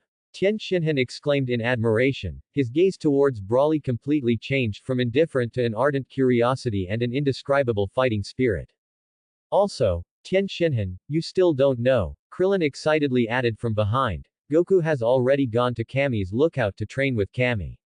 When he left, he confidently said that once he returns from training, he will definitely surpass Brawley." Kami. Tien Shinhan was stunned again, feeling that the amount of information was a bit overwhelming, and he was momentarily confused. "Alright, all you young people, train hard." Master Roshi looked at these promising juniors in front of him, grinned, and encouraged them, "You can use these 3 years to diligently improve yourselves. When the next World Martial Arts Tournament comes, you can compete for victory in the arena. That will be truly exciting. Brawley, you've become so strong now." Krillin gently poked Brawley's hard ribs with his elbow and asked with a smile, "You'll participate in the next World Martial Arts Tournament, right? Let everyone see your true strength." "No." Brawley didn't even think, still in his lazy manner, and refused very decisively. "Ah. Not participating." Yamcha was first surprised, then a hint of relief flashed imperceptibly across his face. "It's good that he's not participating. I don't think I can surpass this monster-level guy in just 3 years." If Brawley doesn't participate, I might be able to achieve a better ranking in the martial arts tournament. Yes, I'm not participating, Brawley shook his head, his tone leaving no room for negotiation. I'm not interested in fighting or competitions at all. I'd rather use that time to eat a few good meals and get a few good nights' sleep. Master Roshi, listening nearby, once again secretly wiped away non-existent cold sweat from his forehead. You say you're not interested in fighting, but when you fought King Piccolo, I clearly saw your movements were clean and precise, and there wasn't a hint of reluctance in your eyes, but rather a touch of ease and casualness. This kid is truly unfathomable. Just as the atmosphere in Kame House was relaxed and everyone was discussing the future. In the depths of a distant, remote, and rarely visited primeval jungle on Earth. Ancient trees towered here, vines intertwined, the light was dim, and the air was filled with the scent of damp earth and plants. A small, green figure sat cross-legged on a moss-covered boulder, eyes tightly closed. He had a face almost identical to King Piccolo's, but appeared more youthful. It was the reborn Piccolo. Suddenly, Piccolo's eyes snapped open, and from his crimson pupils, a tangible, deeply ingrained hatred burst forth instantly. Piccolo gritted his teeth tightly, his small fists clenching with a cracking sound. Brawley. Little Piccolo's voice was deep and hoarse, filled with endless malice and murderous intent, echoing in the depths of the silent jungle, you killed my father. You destroyed his ambition. For this blood feud, I, Piccolo, swear here. I will make you pay for your blood debt. I will become stronger than you. Then, in front of everyone, I will tear you to shreds with my own hands. Age 756. Time flew by like a white colt glimpsed through a crack, and 3 years quietly passed in peace and individual training. The 23rd World Martial Arts Tournament officially began as scheduled in this cool rainy season. For Brawley, these 3 years seemed to be just a repetition of countless happy cycles of eating until full and sleeping until rested. In addition, Brawley gained a new hobby during these 3 years. That was, playing video games. Brawley did not deliberately pursue power, but the bloodline of the legendary Super Saiyan within him still surged and grew naturally, like a deep, still current, through daily rest and recuperation. Brawley felt that his strength had significantly improved, a profound and immense growth originating from the very essence of his life. As for exactly how much it improved, Brawley's mind, not particularly sensitive to numbers, couldn't quite figure it out. He just felt much, much stronger than before. It was like a small stream turning into a mighty river, although still calm, it contained even more terrifying power. On the day the martial arts tournament commenced. The sky was overcast, as if covered by a thin gray veil, and a gentle drizzle fell silently, moistening the earth and bringing a hint of coolness, also making the ancient architecture of the martial arts temple appear more solemn. Under a wide umbrella, the blue-haired launch considerately held the umbrella, almost tilting the entire surface towards Brawley, completely unconcerned that half of her shoulder was damp from the drizzle. Her other hand intimately linked with Brawley's strong arm, her body pressed very close to his, a contented and gentle smile gracing her face. As if just being by Brawley's side made even a rainy day bright. Not far away, Master Roshi held an old umbrella by himself, watching the embracing figures in the rain, then looked at his own solitary form, his white beard trembling. He suddenly felt utterly superfluous, like an out-of-place third wheel. Master Roshi couldn't help but sigh in his heart. The women Goku and Krillin brought back, in the end, all ended up with Brawley, this brat who only cared about eating, sleeping, and playing video games, indifferent to everything else. What sin have I committed? I must have owed him in my past life. Creak. A yellow taxi rolled over the wet road and stopped not far away, splashing tiny droplets of water. The car door opened, and Bulma elegantly emerged, skillfully opening a stylish floral umbrella. Oolong and Puar also nimbly jumped out of the car, surveying the familiar yet somewhat strange surroundings. Ah, it really is Bulma. Launch was sharp-eyed, waving from afar to greet her, her voice gentle and sweet. Long time no see, everyone. Bulma smiled and waved back, her gaze sweeping over everyone's faces, finally taking a deep look at Brawley, who stood beside Launch, his figure increasingly tall and robust. A trace of imperceptible amazement flashed in her eyes, and she couldn't help but exclaim, Brawley really is getting handsomer and handsomer. This aura, this physique. Our Brawley is naturally the best. Launch, hearing someone praise Brawley, was even happier than if she had been praised herself. She giggled, her face full of pride, and tightened her grip on Brawley's arm. Speaking of which, you too. Bulma leaned closer, a gossipy smile on her face, her gaze darting between Launch and Brawley. She lowered her voice and asked, "When are you planning to get married? You've been inseparable for 3 years now." No rush, no rush. Hearing this, Launch's cheeks instantly flushed crimson, like ripe apples. She shyly lowered her head, muttering softly. Speaking of which, have you two, you know. Bulma, seeing Launch's shy demeanor, became playful. A mischievous smile appeared on her face as she gently nudged Launch with her elbow, while simultaneously making a slightly ambiguous gesture with her other hand that only they would understand. What? Launch looked up, her blue eyes filled with innocent confusion. She tilted her head, looking at Bulma's gesture. Is this gesture some special way of greeting? I haven't seen it before. What do you mean? Brawley also looked at Bulma with a confused expression, his clear eyes showing no impurities, completely unaware of what Bulma was implying. I'm asking, are you two together yet? Like, that deeper kind of together. Bulma looked at these two, one overly innocent and the other incredibly dense, and couldn't help but palm her forehead. She changed to a more direct approach, smiling as she looked at Brawley. Aren't we together already? Brawley was even more puzzled. He pointed to Launch, who was clinging tightly to him, almost hanging on his arm, and said as if it were the most obvious thing. Bulma. Bulma felt her communication had hit an unprecedented wall. Is that what I meant? Is this guy genuinely clueless or just pretending? Don't just talk about Brawley. Master Roshi chuckled from the side, seizing the opportunity to approach. His eyes, hidden behind sunglasses, gleamed with a familiar light as he scrutinized Bulma's increasingly graceful and captivating figure. He couldn't help but swallow, offering a genuine compliment. It's true that girls change a lot as they grow up, and you've become even more beautiful. These curves, this figure, truly astonishing. Let your master appreciate them properly. Ah, you perverted old man. Stay away from me. Don't touch me. Bulma was long immune to Master Roshi's antics. With lightning speed, she elbowed backward, hitting Master Roshi's approaching old face with precision and force. Bang! Ouch! Master Roshi cried out in pain, clutching his sore nose. He sheepishly retreated 2 steps, muttering, still so bad-tempered. Not cute at all. HMPH. You're so old and still so indecent. Disgraceful. Bulma snorted indignantly, hands on her hips, and angrily scolded, look at Brawley, how honest and proper. It's a good thing he stayed with you, or he would have been led astray by you.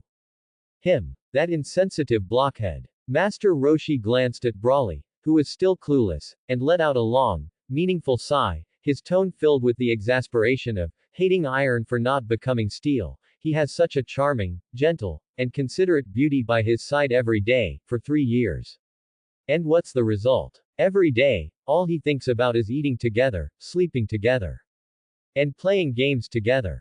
Really? They even sleep together, and there's still no substantial progress.